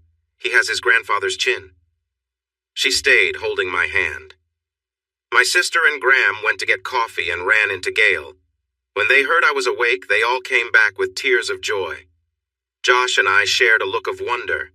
We mended our relationship and my family came around except for one older brother. He learned to be quiet at Sunday dinners pretty quickly, so he tolerated Josh and me. That was enough. He finally warmed up a bit when he gave Josh a slingshot he had made and taught him how to use it. After he hit all 8 cans in a row, he beamed with pride. "Thank you for teaching me, Uncle John." I noticed him flinch a little, but he placed his hand on the boy's shoulder. "You're welcome, son." Mom smiled with joy. She got upset when I told her we were moving to Mexico. "No, I just got you back. Please, son, stay." I never really talked about how much Chandra had hurt me. I pretended to be fine, but there were many mornings when I woke up with tears on my cheeks. I had given up everything, even my family, to be with her. And she let me down without a second thought.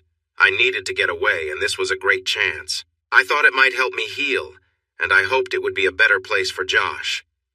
Finally, the day arrived. Grandma, Gail, and my family were all there. Tears were flowing.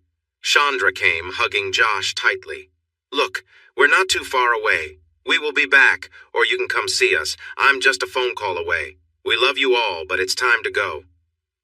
I looked back just before we went through the gate to see Grandma and my mom hugging.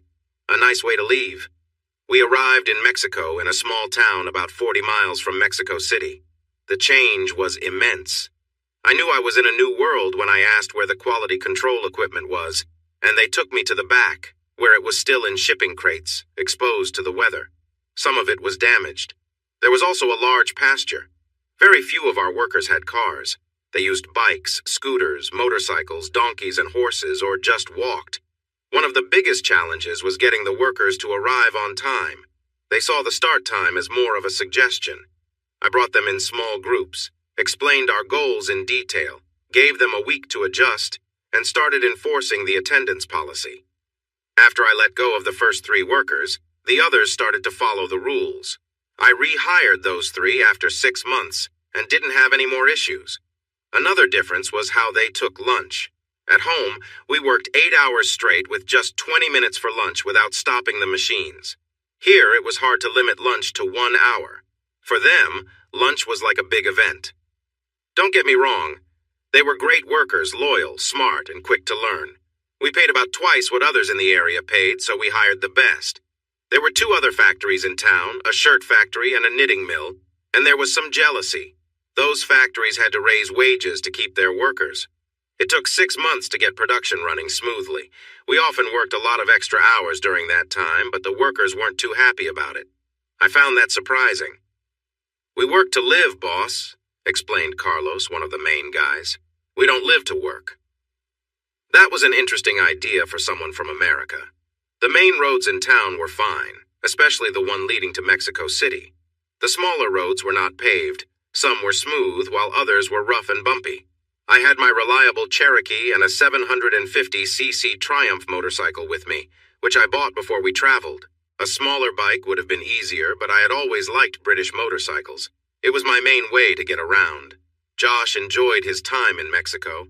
As a child, he picked up the language much faster than I did. He made friends easily because kids are the same everywhere, and no one paid attention to his skin color. In fact, if it weren't for his hair, he looked like a local with his light brown skin. He went to a school made just for us, with about a dozen kids from kindergarten to high school.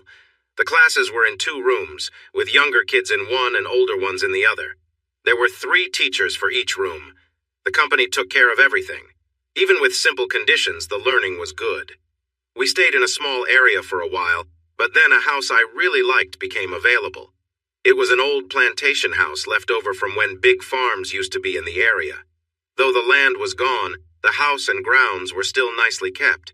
It was a low, spacious house with wide porches, shaped like a square U, with the living room, dining room, and kitchen in the middle, and the bedrooms in the wings. The red tile roof looked nice against the fresh white walls. There was a barn, 10 acres of pasture, and a large area for a garden if we wanted one. The house also came with a maid, a cook, and a groundskeeper, all from one family living in a separate 3-bedroom bungalow. I got the house, including rent and wages, for less than what I paid for my home.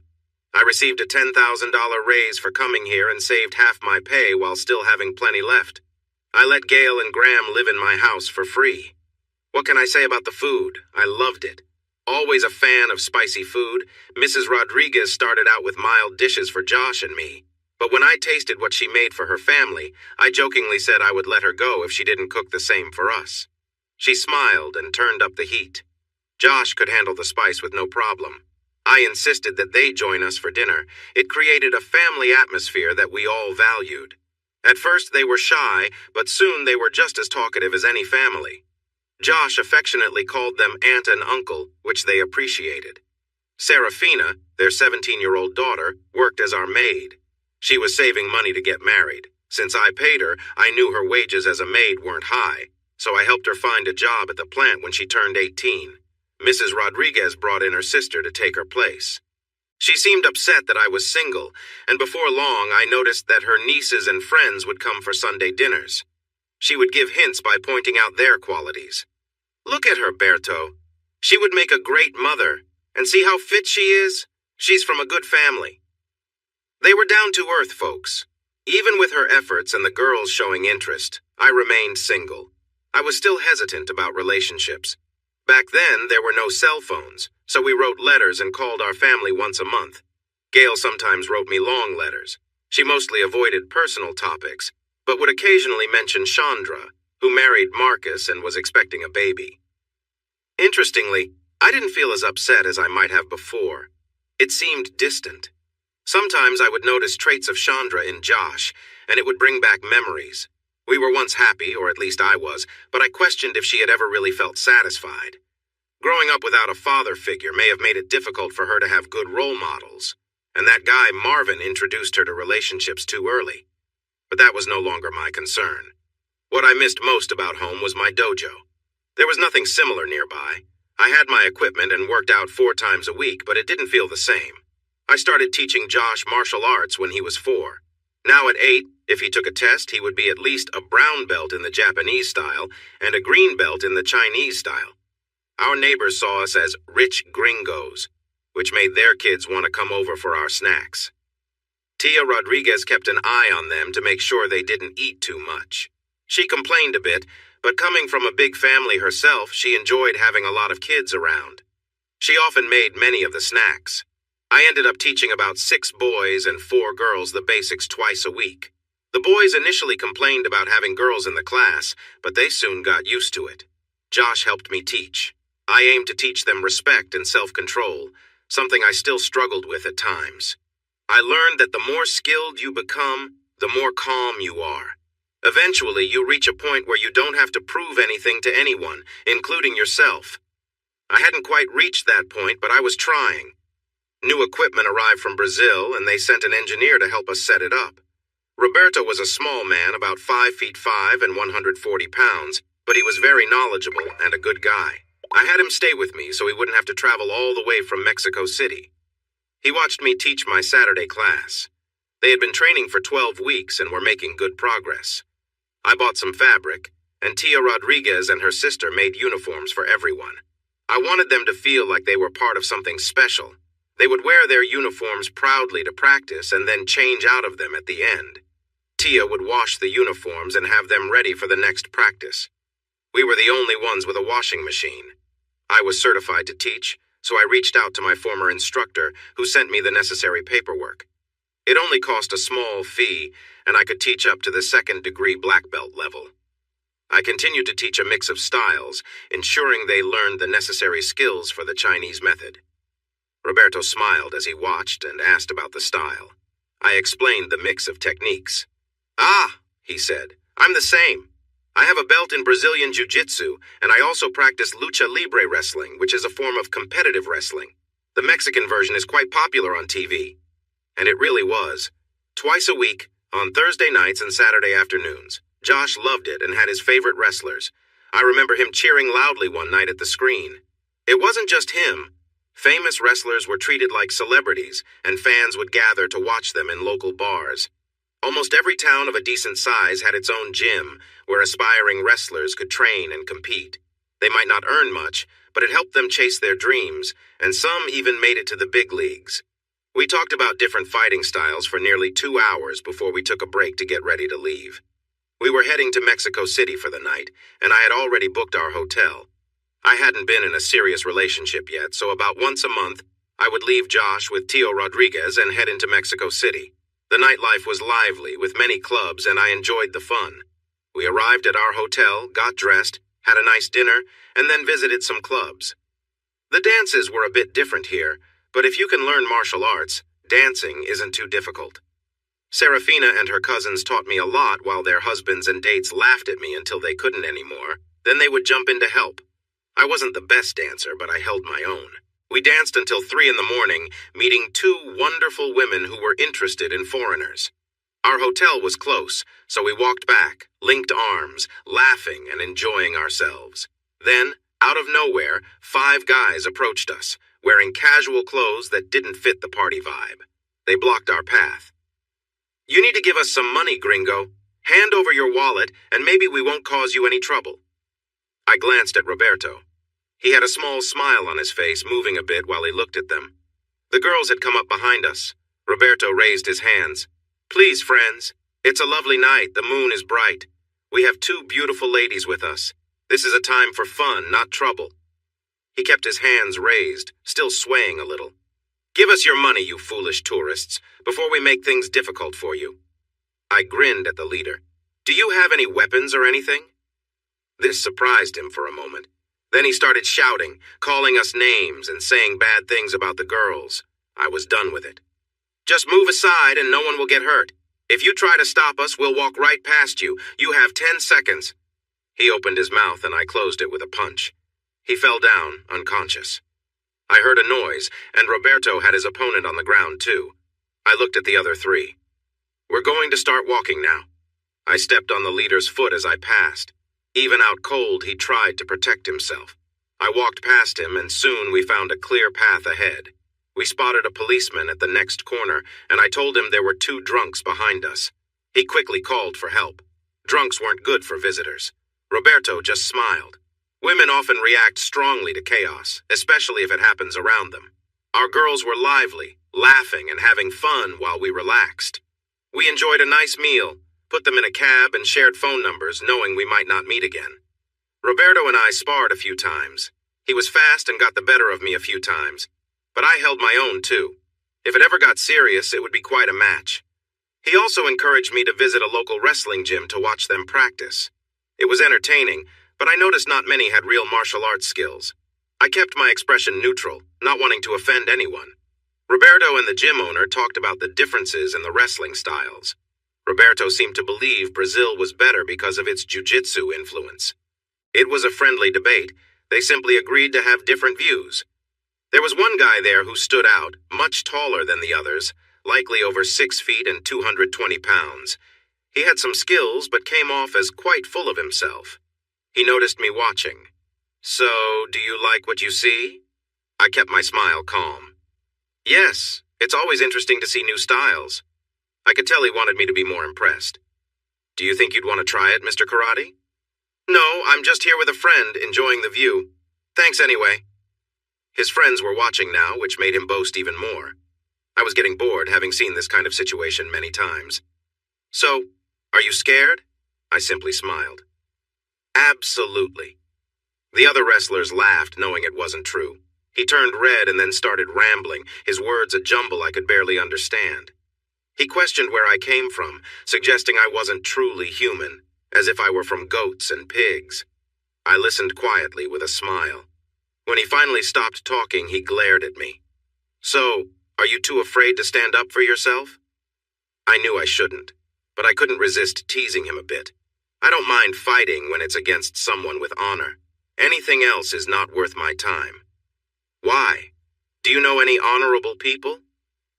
I observed his movements closely. It was as if he had prepared a long message about when he would swing. I shifted my weight and let his punch miss. I should have just walked away, but I lightly patted his cheek as he passed. Everyone in the gym knew that if I had hit him, he would have been knocked out. He was about to charge me when his friends and the gym owner stepped in between us. The owner wanted to know what happened. The guy claimed I disrespected his place. "Is this true?" he asked the group. No one gave a clear answer. I tried to calm things down by apologizing to the owner. I explained that I didn't mean to disrespect him or his place, just in misunderstanding because of how we spoke. The guy was clever and realized that while I had apologized to him, I hadn't to the wrestler. "Oh, a misunderstanding then? No problem. Thank you for coming. Visit us again soon." Later, while we shared a beer, Roberto laughed about the whole thing. "Why didn't you fight him?" "I didn't need to." "Friend, you still don't understand how we Latins think. He feels you challenged his pride. He won't forget this easily. Just a tip, avoid dark alleys at night for a while." Roberto stayed for 3 more weeks and we practiced together every day. I absorbed his knowledge like a sponge. I took him to the airport when it was time for him to leave and wished him well. I never saw him again. I brought Josh home for a 3-week visit. My mom, Gail, and Graham were at the airport. Tears filled their eyes when they spotted us. We hugged tightly until we felt squeezed. We stayed in our old house with Gail sharing a room with Graham. I took the smaller room, and Josh slept on the couch. Things weren't going well for Gail. Her boyfriend of 4 years broke up with her for another woman. This hurt her deeply. She had also lost her job at the hospital and was now working in a rest home for half the pay. "I need to get away, Bobby, start fresh, but I don't have the money. Plus, Graham is getting older and someone needs to take care of her." I thought about it for a while catching up with friends and family. Then I made a few calls. I had seen one of Gail's resumes on her dresser, so I sent it out. Besides short visits, we had been away for almost 3 years. Things were slowly changing. I noticed more mixed couples at restaurants and movies, and few people seemed to care. Without telling Josh, I bought a nearly new 125cc Yamaha motorcycle and had it shipped home.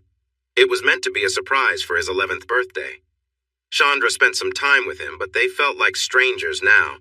Both seemed relieved when they said goodbye. Chandra didn't look her best. I saw her once when she picked up Josh for the first time. She had probably gained a lot of weight, and it didn't suit her well. "Still working on your black belt?" I asked. She gave a bitter laugh. "I haven't practiced martial arts in 2 years. "Why not? You used to love it just like I did." When Marvin went away, I couldn't find another place to train that I liked. I worked out with friends for a while, but then I just stopped. It reminded me of memories I didn't want to revisit. She had married Marcus and showed me a picture of them with their little girl. He had always been big in school, but he must weigh a lot now. Gail mentioned that they weren't getting along well. Just before she left, she put her hand on my arm. "I know I already said this, Bobby, but I'm sorry. I should have been a better partner to you. I felt insecure, worried you would leave me for someone else. I should have trusted you more. I didn't know how to respond, so I just wished her well in her new life." A few days before we were set to leave, Gail came in holding a letter. "You did this, didn't you?" I knew what she meant and didn't try to deny it. "Yes, The contract for our plant nurse was ending, and she mentioned wanting to go home. This will be good for you, Gail. Good pay, a free place to stay, and a chance to learn new things. It will also look great on your resume. What about Graham? Easy. We'll take her with us. She told me Marcus hardly lets her see her granddaughter, so she doesn't have a reason to stay. It took 2 days to convince her, and Josh finally talked her into it on a trial basis. When we got back home, Tia Rodriguez welcomed 2 new family members. She and Graham got along well right from the start. I knew everything was going to be fine when I came home one day and found Graham in the kitchen, learning how to make tres leches cake. My students quickly accepted her once they figured out how to pronounce Graham. Gail flourished, diving into her job with enthusiasm. Soon she was volunteering at the town clinic twice a week for 4 hours. The company allowed her to do this while getting paid, as many of the clinic's patients were our workers and their families. About 2 months later, she surprised me by knocking on my door late one night. Her room was directly across the hall from mine. "Bobby, I need to ask you something. It's hard for me, can I?" I was curious about where this would lead, so I nodded. "I know why you travel to Mexico City, I understand. Men can often get away with things, but women can't." I had a feeling where this was going. "I'm 32, Bobby. I have needs, and I don't know how to address them. I want your help. Before you say anything, I want to be clear. I'm not in love with you, and you're not in love with me. This is just a temporary arrangement. I can handle that if you can." She walked in wearing a robe, then let it fall away, revealing herself. She was lovely in her own way. She had a different father than Chandra, and her skin was lighter. She was taller, and her figure was different. I noticed her smile when she looked at me. "I can see you like my offer," she said with a grin. She had a natural ease about her, moving gracefully and effortlessly, and I found it hard to keep up. I tried my best, though. When we were finished, she gave me a gentle kiss and said, "My sister should have thought more carefully," before quietly leaving. I stopped going to Mexico City. If I met someone better there, it might cause trouble. Did we love each other? Yes, but not in a deep way. We understood it was just for now, so we made the best of our time together. Carlos Vittorio Sanchez, a wrestler, still remembered me. He claimed he would eventually catch me and teach me a lesson, but we hadn't crossed paths yet. His son, Carlos Jr., was proud of his dad and used that to tease my friend Josh. Carlos Jr. had noticed Josh around town and tried to provoke him, but Josh always kept his cool because he had friends with him. For Josh's birthday, I gave him a bike. He was thrilled. I told him he could only ride in the pasture and around the property until he got the hang of it. There was a trail that went through nearby farms all the way to town, 2 miles away. I insisted he ask for permission from every landowner before he rode to town. When I finally let him go, he grabbed his best friend, Angel, and they headed to town together. Angel was a sweet 12-year-old who was really fast and tricky to keep up with. The only one who could beat her was Josh, and sometimes she even challenged him. I had just given her an orange belt, which was 2 levels higher than beginner. She was the first student to reach that rank. I think Angel was wiser than most kids her age, and I had a feeling she might see Josh as something more. Of course, Josh wouldn't notice that. They went to a movie and got sodas at a small cafe next to the cinema. That's when Carlos Jr. found them and started a confrontation. Carlos Jr. was a big kid, about 5'9" and 170, while Josh was 5'5" and 120.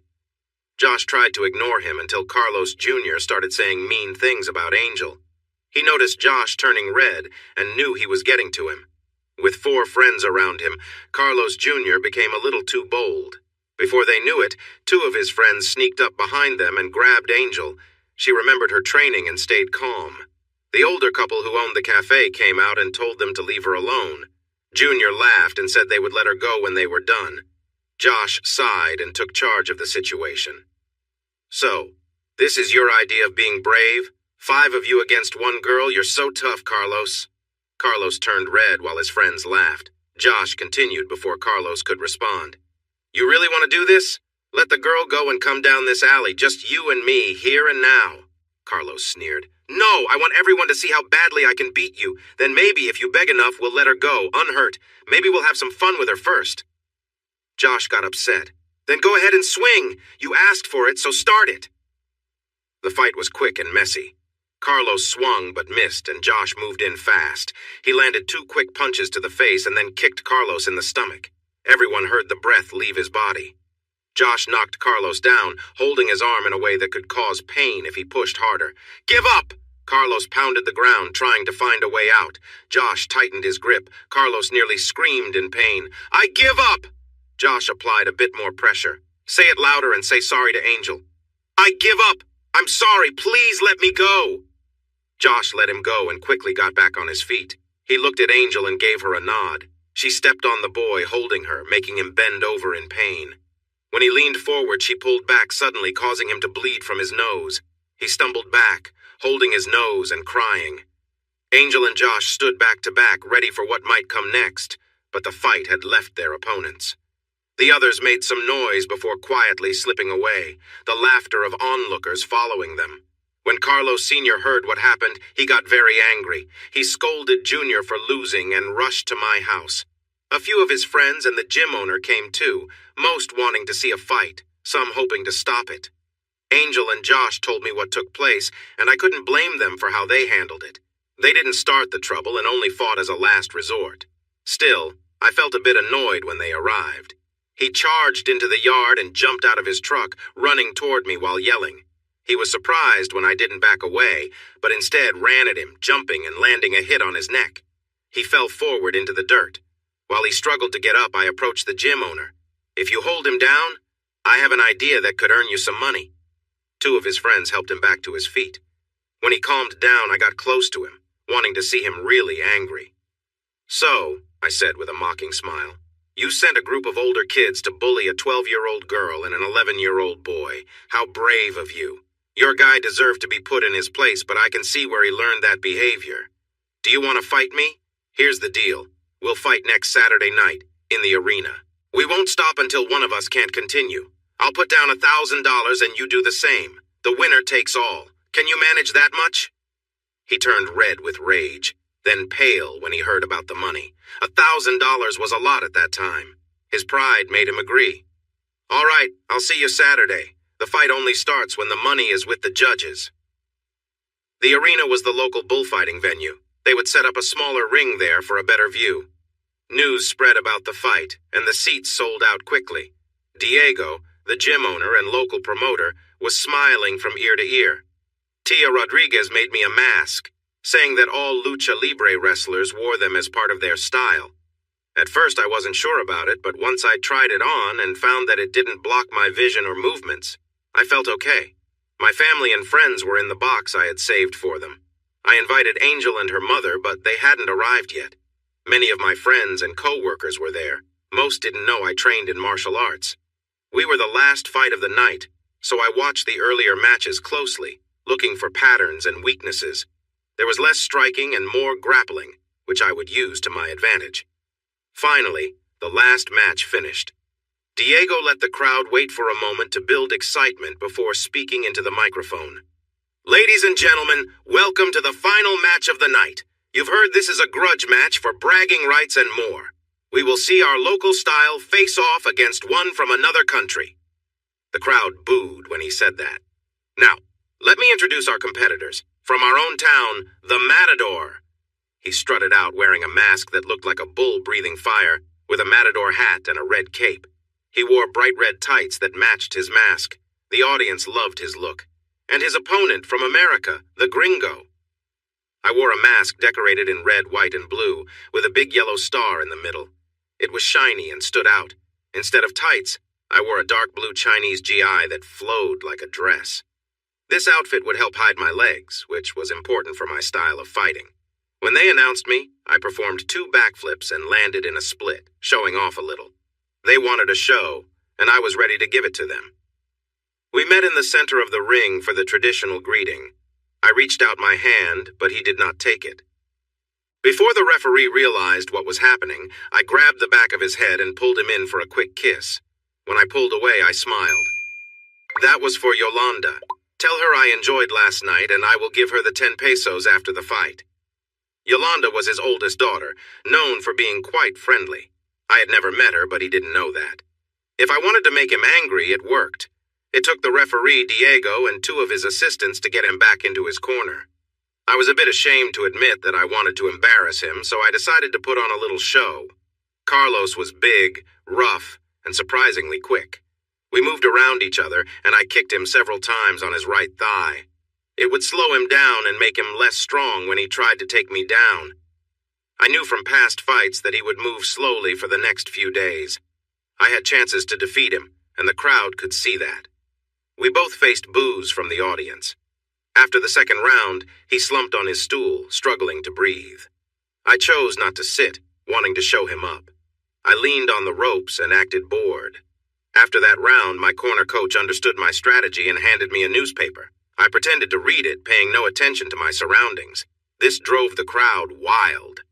As he became desperate, I let my guard down, and he managed to take me down in the third round. There was a tough struggle for a moment, but I managed to break free. I was later told it was like trying to hold on to a slippery fish. I moved in a way that surprised him. I began to regret showing off until he gave me a solid hit during a break. I had my protective gear on, so it wasn't a direct hit, but it still hurt. To his credit, the referee noticed and stopped the round, warning Carlos. I grabbed the microphone that the announcer had placed on the ropes. "Ladies and gentlemen, I respect my opponent. He has fought bravely, but it's time to end this. I'm willing to stop now. Let's call it a draw and forget about the money." Many in the crowd applauded my gesture, while others booed, hoping to see me lose. Carlos, however, refused angrily. I decided it was time to finish the fight. When the round restarted, I took my time, looking for my moment. He had learned from me and aimed kicks at my thigh. He connected once, leaving a bruise. He kicked again, and I grabbed his leg, pulling him off balance and making him fall. He tried to roll away, but I jumped on his back, pushing my knee into his side. The crowd gasped. I wrapped my arm around his neck and rolled him onto me, using my legs to hold him in place and applying pressure. He thrashed around, refusing to give up, but it took only about 45 seconds for him to lose consciousness. The referee tapped my shoulder. I let him go and stood up. The crowd went silent for a moment, then erupted in cheers as the referee raised my hand in victory. Everybody loves a winner. The arena had places for the matadors to clean up, so I took a shower before joining my family. Carlos could be difficult, but he was a strong fighter. I had some loose teeth, a split lip, bruises on my cheek and thigh, and a sore rib. My family was waiting for me. Angel and her mother had already left, but Graham said they would come by for lunch tomorrow. Gail was laughing. "Graham is definitely a fan now. Did you hear her? When that guy made a cheap move, I thought she might jump in the ring. I had to hold her down in her seat." Mr. and Mrs. Rodriguez were just as excited, and we had a good time getting a quick bite to eat afterward. Gail noticed I was limping and went into nurse mode. "We need to put ice on that bruise when we get home, and you might need some help to relax." Later that evening, she helped me feel better. She checked on my injuries and made sure I was okay. "We need to make sure everything is working right," she said as she took charge. "Just relax and let me take care of you." That sounded like a good idea to me. She later said that we were just being careful and it was best to ensure everything was fine. I was pretty sore and tired from the day. I slept deeply for 10 hours. I missed breakfast, so I grabbed a banana and went out on the patio. Josh was there with Angel and a few friends, and they wanted to hear about the fight. I didn't brag about it, but I shared what happened. I tried to resolve things peacefully, but he wouldn't listen. Fighting should always be the last choice. It's much better to shake hands than to fight. Then I shared some exciting news. I had received an invitation to register our dojo with the Martial Arts Society in Mexico City. If I did this, we could compete in tournaments. I had already sent the forms in. Our first tournament is in a month. Everyone will have a chance, but only 4 will compete this time based on skills. Josh, Angel, Jose, and Carlotta will represent us. Now we need a name for our dojo. Talk to everyone and bring me some suggestions when we meet on Tuesday. The kids were all excited. I knew choosing a name would be a popular topic for the next couple of days. It was almost lunchtime when Angel and her mom arrived. At first, I thought she was Angel's older sister because she looked so young. Later, I learned she was 27, having married and had Angel when she was 15. This was quite common in rural areas at that time. She wore a long, colorful skirt and a white blouse, with her hair tied back in a bandana. Her hair almost reached her waist. She had deep, warm eyes that were almost chocolate in color. She was slender, with a nice shape. She was a single mom. Her husband had gone to Mexico City and then just vanished.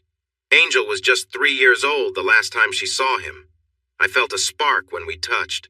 Her hands were strong and a bit rough, showing she worked hard. Everyone saw how shy I became around her. I lost my usual confidence.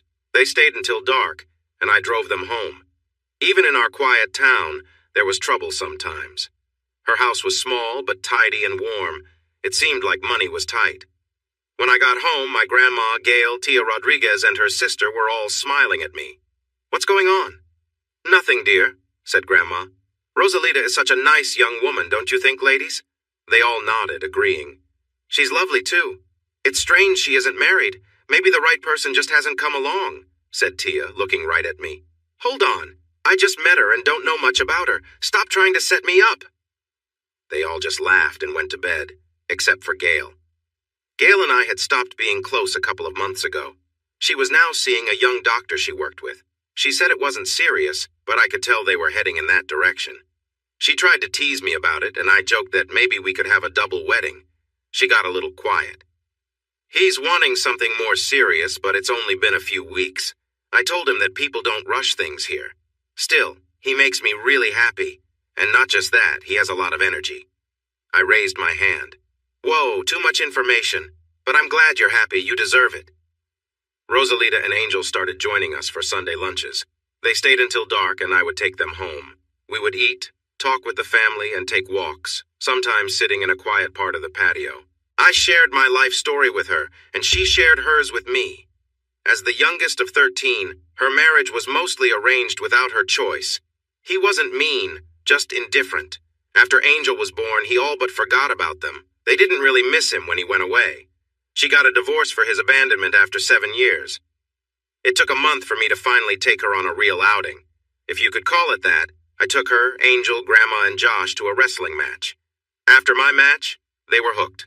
Grandma had a favorite, a young wrestler who always gave flowers to the ladies, especially older ones. She had two that he had given her as keepsakes. His name was the Lover, and he wore a white mask with little red hearts. But in the ring, he was all business. He had real skills and was tough. Diego got us great seats. He was really trying to convince me to wrestle for him. I had become a bit famous, like a local legend, a gringo Tlaloc, the Aztec god of storms and earthquakes. He had given me a special name. Rosalita liked it when he used that name for me.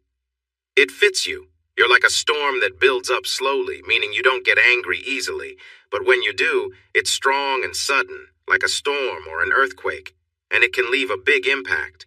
I hope you never get upset with me. I had never thought of myself that way. We were in Mexico City, and after the match, we enjoyed a nice dinner at one of the best places in town. It was Chinese food, something Rosalita and Angel had never tried before. They really liked it. I got the feeling they didn't go out much. That night, I got my first kiss. She sent Angel away, saying she wanted to talk to me. "Thank you for tonight. We both had a great time. It's been a long while since we had fun like this." What I thought was just a quick thank you kiss turned into something longer. Lips parted after a minute, and we got caught up in the moment. She pulled back quickly, breathing hard, said goodnight, and rushed into her house. It took me a while to calm down before I could leave. I lay awake for a long time that night, thinking. The next Saturday, she joined us for our first tournament. We filled 2 cars. In mine were me, Rosalita, and the kids, while Gail, Graham, and 2 sets of parents rode in the other. One of my proudest moments was when we introduced ourselves. Each dojo had a symbol and a flag. After a lot of talking, the kids chose Hands of Peace as our name. Our symbol was 3 hands together, 1 black, 1 brown, and 1 white. At first, we didn't get much respect, but we left with 6 trophies. 3 were for katas, or sets, and 3 for point fighting. Josh won 2, Angel won 2, and the others each won 1. I treated the whole group to ice cream afterward, and we had a bunch of happy, tired kids when we got home. I reminded them not to expect results like this every time. The local newspaper featured us, taking a picture of the whole group in their uniforms, proudly holding their trophies. Soon, I had people calling, wanting to join and ask about fees. I had to explain that it was just a hobby for the neighborhood kids. I promised to let them know if I decided to open a studio. Rosalita encouraged me to go for it. It could really help the community. We need that right now. She was right. By 1985, drugs were becoming a bigger problem.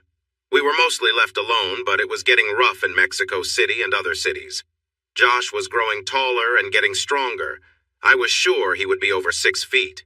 He was lifting weights, and at almost 12, he was doing schoolwork at a 9th grade level. I could see him heading to college soon. I made an agreement with Diego to help his wrestlers once a week, teaching them moves that would help them in their matches.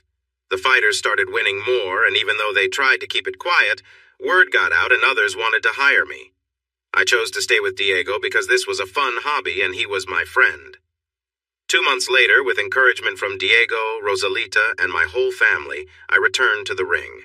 It was for a charity event benefiting the medical clinic where Gail volunteered, and they needed the funds. I agreed to wrestle anyone who wanted to for $1,500, with the money going to the clinic. The local paper promoted it heavily, and a few sports sections in Mexico City mentioned it too. I lived in Delgado, and I became known as the Delgado Gringo. Local pride was important in our small towns. Tia made me a new mask, featuring American colors on one side and Mexican on the other, with a yellow star in the center. At first, no one challenged me, and I almost decided to just do an exhibition match to boost ticket sales.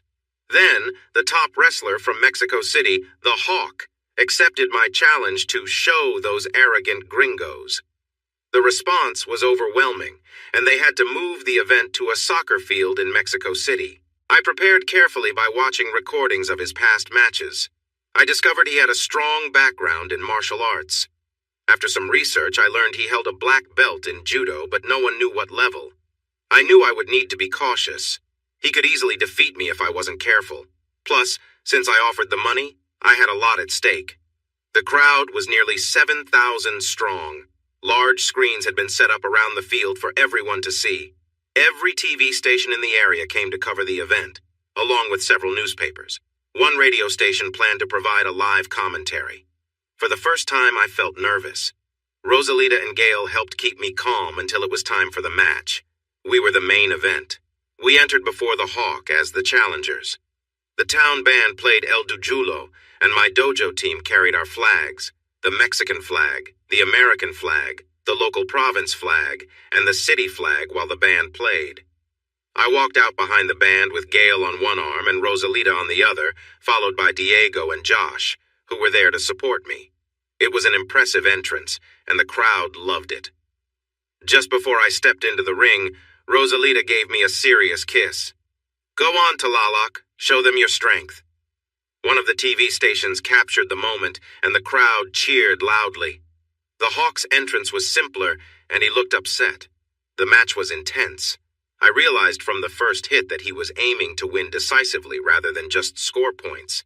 Neither of us seemed to have an edge. I wanted to take my time to tire him out.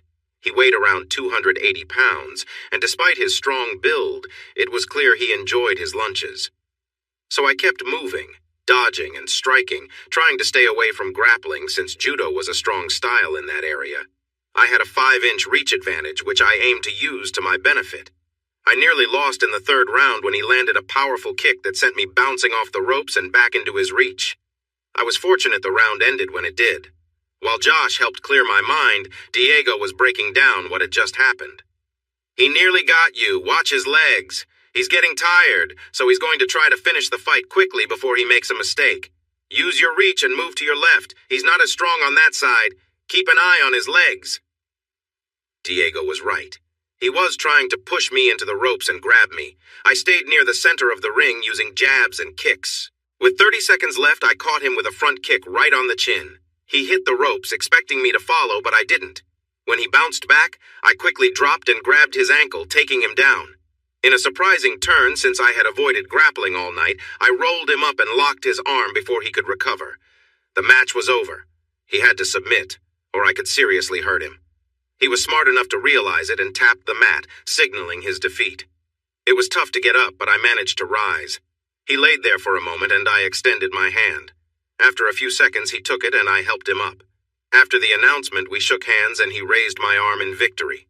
I gave him a quick hug and told him, "Never again." He smiled and replied, "You got that right." And we both limped out of the ring. My little town celebrated all night.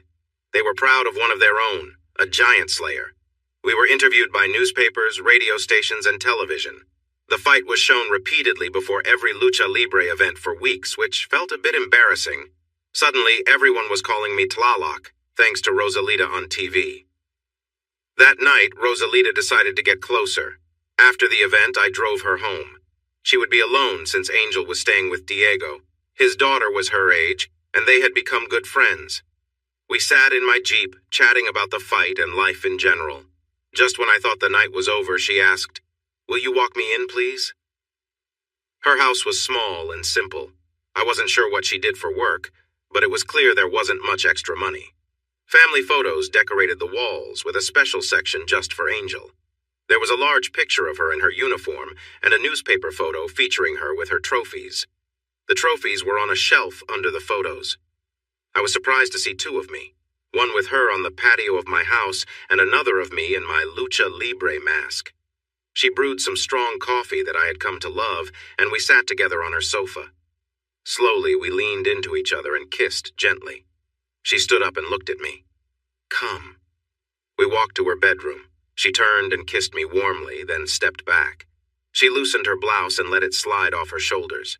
Next, she let her skirt drop to the floor. She turned away from me. "Can you help me?" My hands trembled as I helped her. I admired her figure as she let go of more of her clothes. With her back to me, she removed the last of her clothing. She turned to face me, looking lovely and confident. Her skin glowed like rich caramel, and I felt a wave of admiration for her beauty. I stood there, amazed, until she smiled and playfully tugged at my t-shirt. Coming back to myself, I quickly removed my shirt. Since I was tired, we took our time. I was surprised by how close we felt to each other. She later shared that it had been 3 years since she had last been with someone. As we let our emotions flow, I forgot my worries. We found a rhythm, feeling fulfilled together and sharing a moment of joy. After a few moments, we cuddled, and she laughed softly. "Thank you, Tlaloc. I really felt something special." "You're welcome, my Chalchiuhtlicue. Thanks for letting me share this with you." I couldn't see her face in the dim light, but I sensed her smile before she hugged me tightly. Chalchiuhtlicue was the Aztec goddess of lakes and water, and a partner of Tlaloc. We shared gentle moments together again that night and the next morning. I had never seen her so happy as when she made us breakfast with rich coffee and fresh fruit. I drove her to pick up Angel for lunch. Angel sat in the back seat, smiling at us. The knowing glances and smiles from the ladies at lunch made me think about leaving, but Rosalita held my hand tightly. I had forgotten how wonderful being in love felt. Rosie and Angel spent a lot of time with us. Angel saw Josh more as a brother than a boyfriend, and they were almost always together. He was improving her English so much that she was even better than Rosie. We went out as a family each week, and Rosie and I shared a special night on Saturdays. Angel stayed at my house those evenings. I loved her, and she loved me back. I asked her to marry me, but she said no. I was so surprised that I couldn't say anything for a while. When I calmed down and she stopped crying, I asked her why. "I'm not the right person for you. You're important in this town. I know you have some money. You need someone of higher status, not a girl from a poor background who struggles with reading and writing. I'm old for having more children. I don't have much to offer." Every time I felt settled in that country, something would surprise me again. I took her face in my hands, making her look at me. "Rosie, please listen to me. I don't care about money or where you come from. I want you. I love you. You have more elegance in you than anyone else in town. And even if you can't have more kids, you've already given me a wonderful daughter. I wouldn't want more than that. Please say you'll be with me or my heart will break." She began to cry but managed to say yes. I had already bought a ring and had it ready.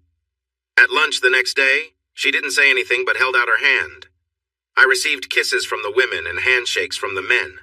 She was Catholic, and we had our wedding in the local chapel after a 6-month engagement. Many of her family came to celebrate. Josh had never seen so many kids his age, and he was excited to have new cousins. The wedding went smoothly, and I heard the celebration lasted 2 days. We were not there, as we were off on our honeymoon. We spent 2 weeks in Cancun before coming back to pick up Josh and Angel. The situation with newcomers hadn't begun yet, and my family found her interesting and lovely. Her natural beauty put them at ease pretty quickly. Mom grew fond of her and pulled me aside, smiling.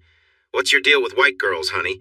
You really upgraded with this one. She has class and she's probably too good for you."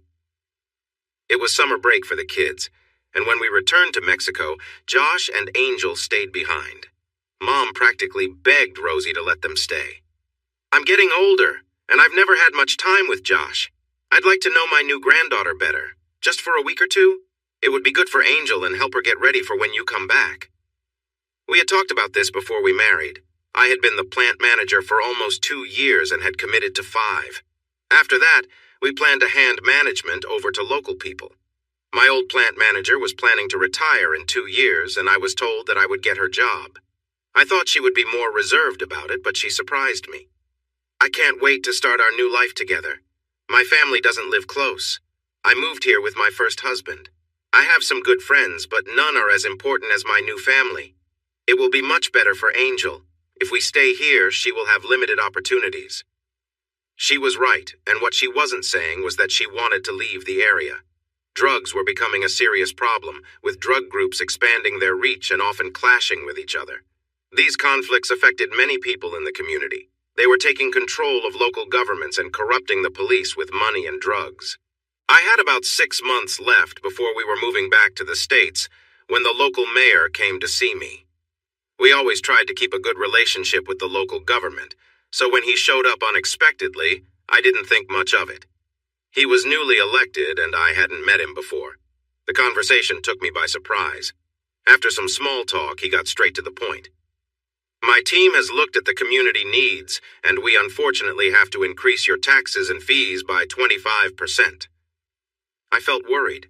Part of our agreement for coming to this area was a promise about these issues. I didn't understand why he wanted to break that promise. "Sir, you have the upper hand. Does the city council support this?" He waved his hand dismissively. "There's no need to trouble them with these small details. You will pay the tax monthly directly to me. I will decide how to use it." I held his gaze until he looked down. "I'll need to think about this and discuss it with my superiors. It will take a few days to get back to you. The first of the month is in 3 days. I expect to collect the tax then, no matter what your people say. You'll have no choice if you want to keep operating.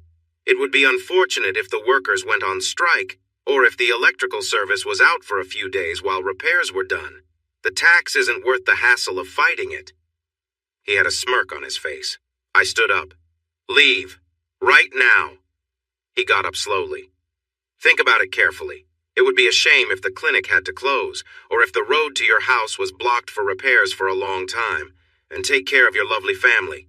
These are difficult times." Before he realized it, I had him pressed against my office wall with my arm near his throat. I looked him straight in the eyes. "Listen closely, Mayor. If anything happens to my wife or family, I will hold you responsible. As you said, these are tough times. It would be unfortunate to get the federal authorities involved in such a minor issue, don't you agree?" I could see fear in his eyes. He understood that attention from the federal government could cause trouble for him. He tried to stay calm. "Let me talk to my advisors. Maybe we can lower the tax a little. Listen carefully. Our company will not pay any money you try to pressure us for. If you keep pushing, we might just close and move somewhere else. Honestly, orders are slowing down, so it wouldn't take much. Think about it. And Alcalde, don't mention my family again. Do you get that?" He hurried out of the office and I followed him to his car. His driver was Carlos. No surprise there. "You should be careful about who you associate with, Alcalde." I looked right at Carlos when I said it. His expression darkened and he moved toward me. "Stop," said the Alcalde. "This is not the right moment."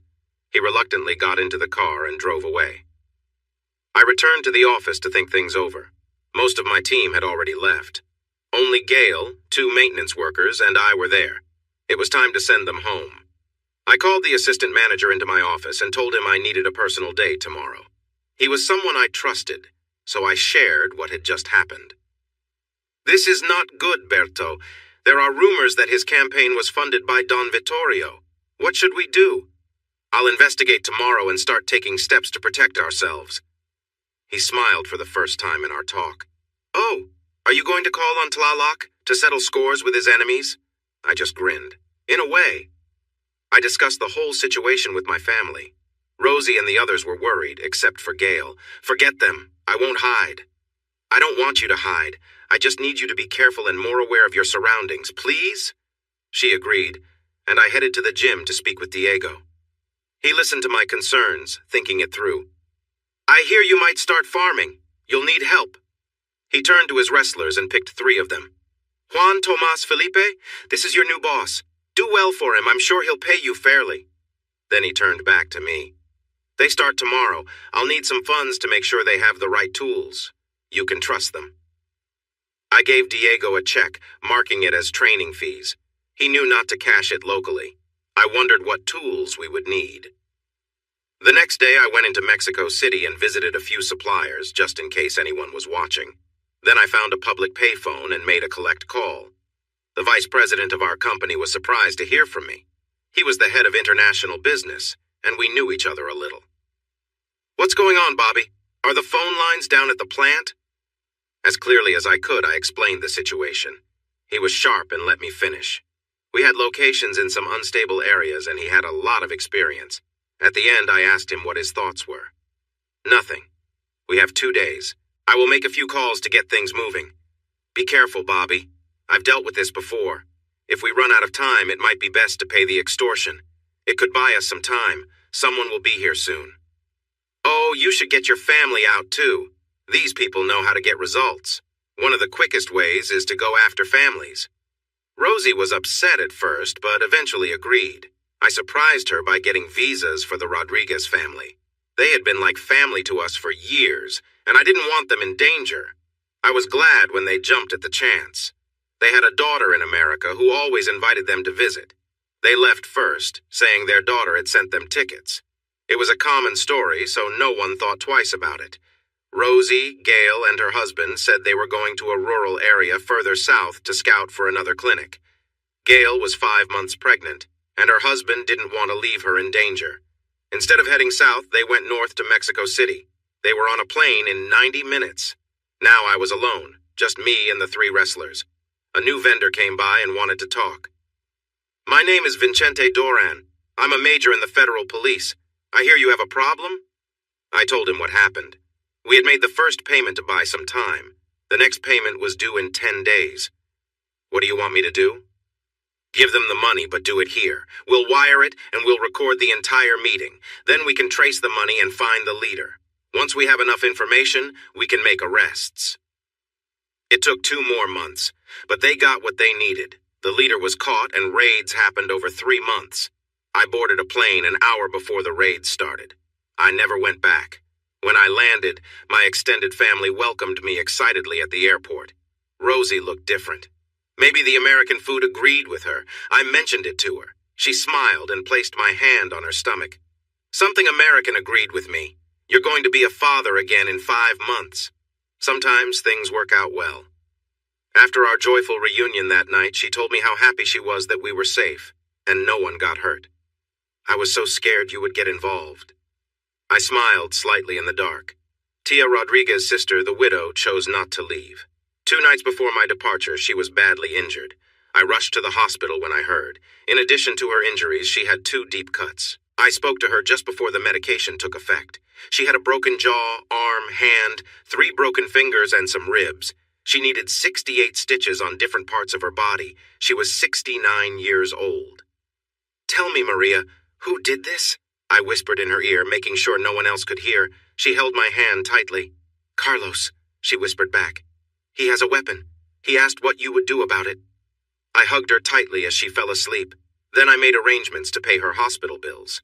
I stopped by the gym. Send a message to Carlos. Tell him tomorrow afternoon at Rosalita's house and remind him to bring his weapon. Diego tried to change my mind, but he eventually stopped trying. Tell him to come, Diego. Make sure he knows I have a family, too. He needs to be there. It was quiet in our old home, with all the furniture gone, waiting for new people to move in. I held Rosie's weapon. It was well balanced, worn but effective and very sharp. I remembered watching her easily cut through sugarcane with it. I checked the edge. It was still very sharp. She had laughed when I said I was impressed. I'm on my own. Sometimes I have to discourage someone who gets too close. It cuts more than just sugar cane if I need it to. It reminded me of a short sword I had used before. I practiced with it for hours the night before and that morning until I felt ready. He came, but not alone. He had 4 men with him, one of whom was his son. I stood at the door and smirked at him. Afraid to come alone? He smiled back at me. No, I wanted witnesses. If I lose, they will make sure you don't escape. I don't think so, said a voice from the trees. Diego and 3 of his friends appeared, all holding guns and wearing simple masks. Whoever wins walks away. Then it will be over. Deal? The men nodded. Carlos looked uneasy, which made me smile wider. Let's see how you do against a man instead of an older woman, or you could kneel and beg for your life. Do it, and I might let you go. I stepped out of the door, holding the weapon loosely by my side.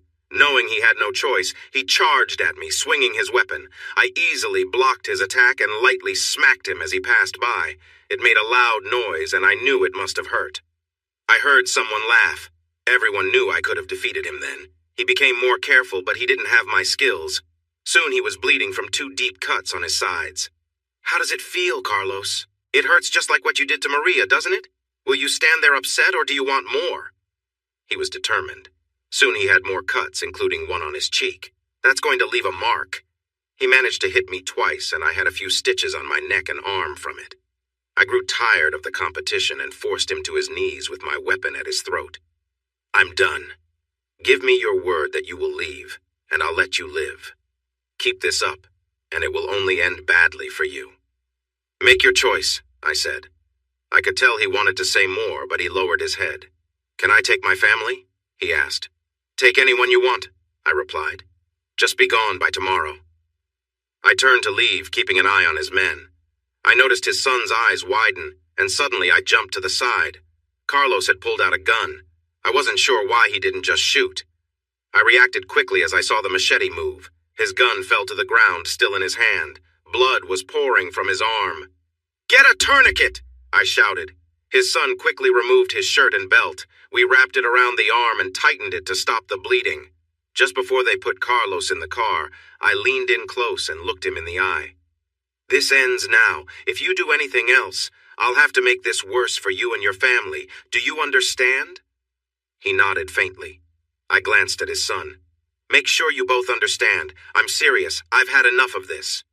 Through Diego, I learned that Carlos told the hospital it was a farming accident. Injuries like this were becoming too common, and the staff had stopped asking questions. They tried to reattach the arm, but it didn't work. Diego sent me the machete, and now it hangs with my other martial arts tools. My mom lived long enough to see 2 more grandchildren, a boy and a girl, both with dark hair and light skin. Our relationship healed, and she adored Connie, her newest granddaughter, so much that she spent nearly every day with her. I got the job as plant manager as I had hoped. Rosie excelled in school, earning her high school diploma and an associate degree in 4 years. Now she's working toward her bachelor's and wants to be a Spanish teacher. I rejoined my old dojo and bought a half interest in it. Josh and Angel became part-time instructors. 2 old classmates of theirs moved to our town and started training. I had written them a long letter saying goodbye, but promised to help them however I could. They were the only ones who took me up on it. I finally made it to New York for a test and surprised everyone by jumping 2 ranks at once, which is rare. Josh shared film highlights of my lucha libre career with them. They laughed until I took down one of the instructors and won the match. It was a small town, so I knew this had to happen at some point. I was getting my new daughter out of her car seat. She was nearly 18 months old, babbling in a mix of English and Spanish. Rosie stood nearby, 5 months along with her brother. When we turned around, we nearly bumped into her. She had gained quite a bit of weight, probably over 250 pounds now. At 36, she looked much older. Tears shone in her eyes. "Hello, Bobby, how are you?" she asked. "I'm fine, Chandra, how are you?" I replied. She sighed.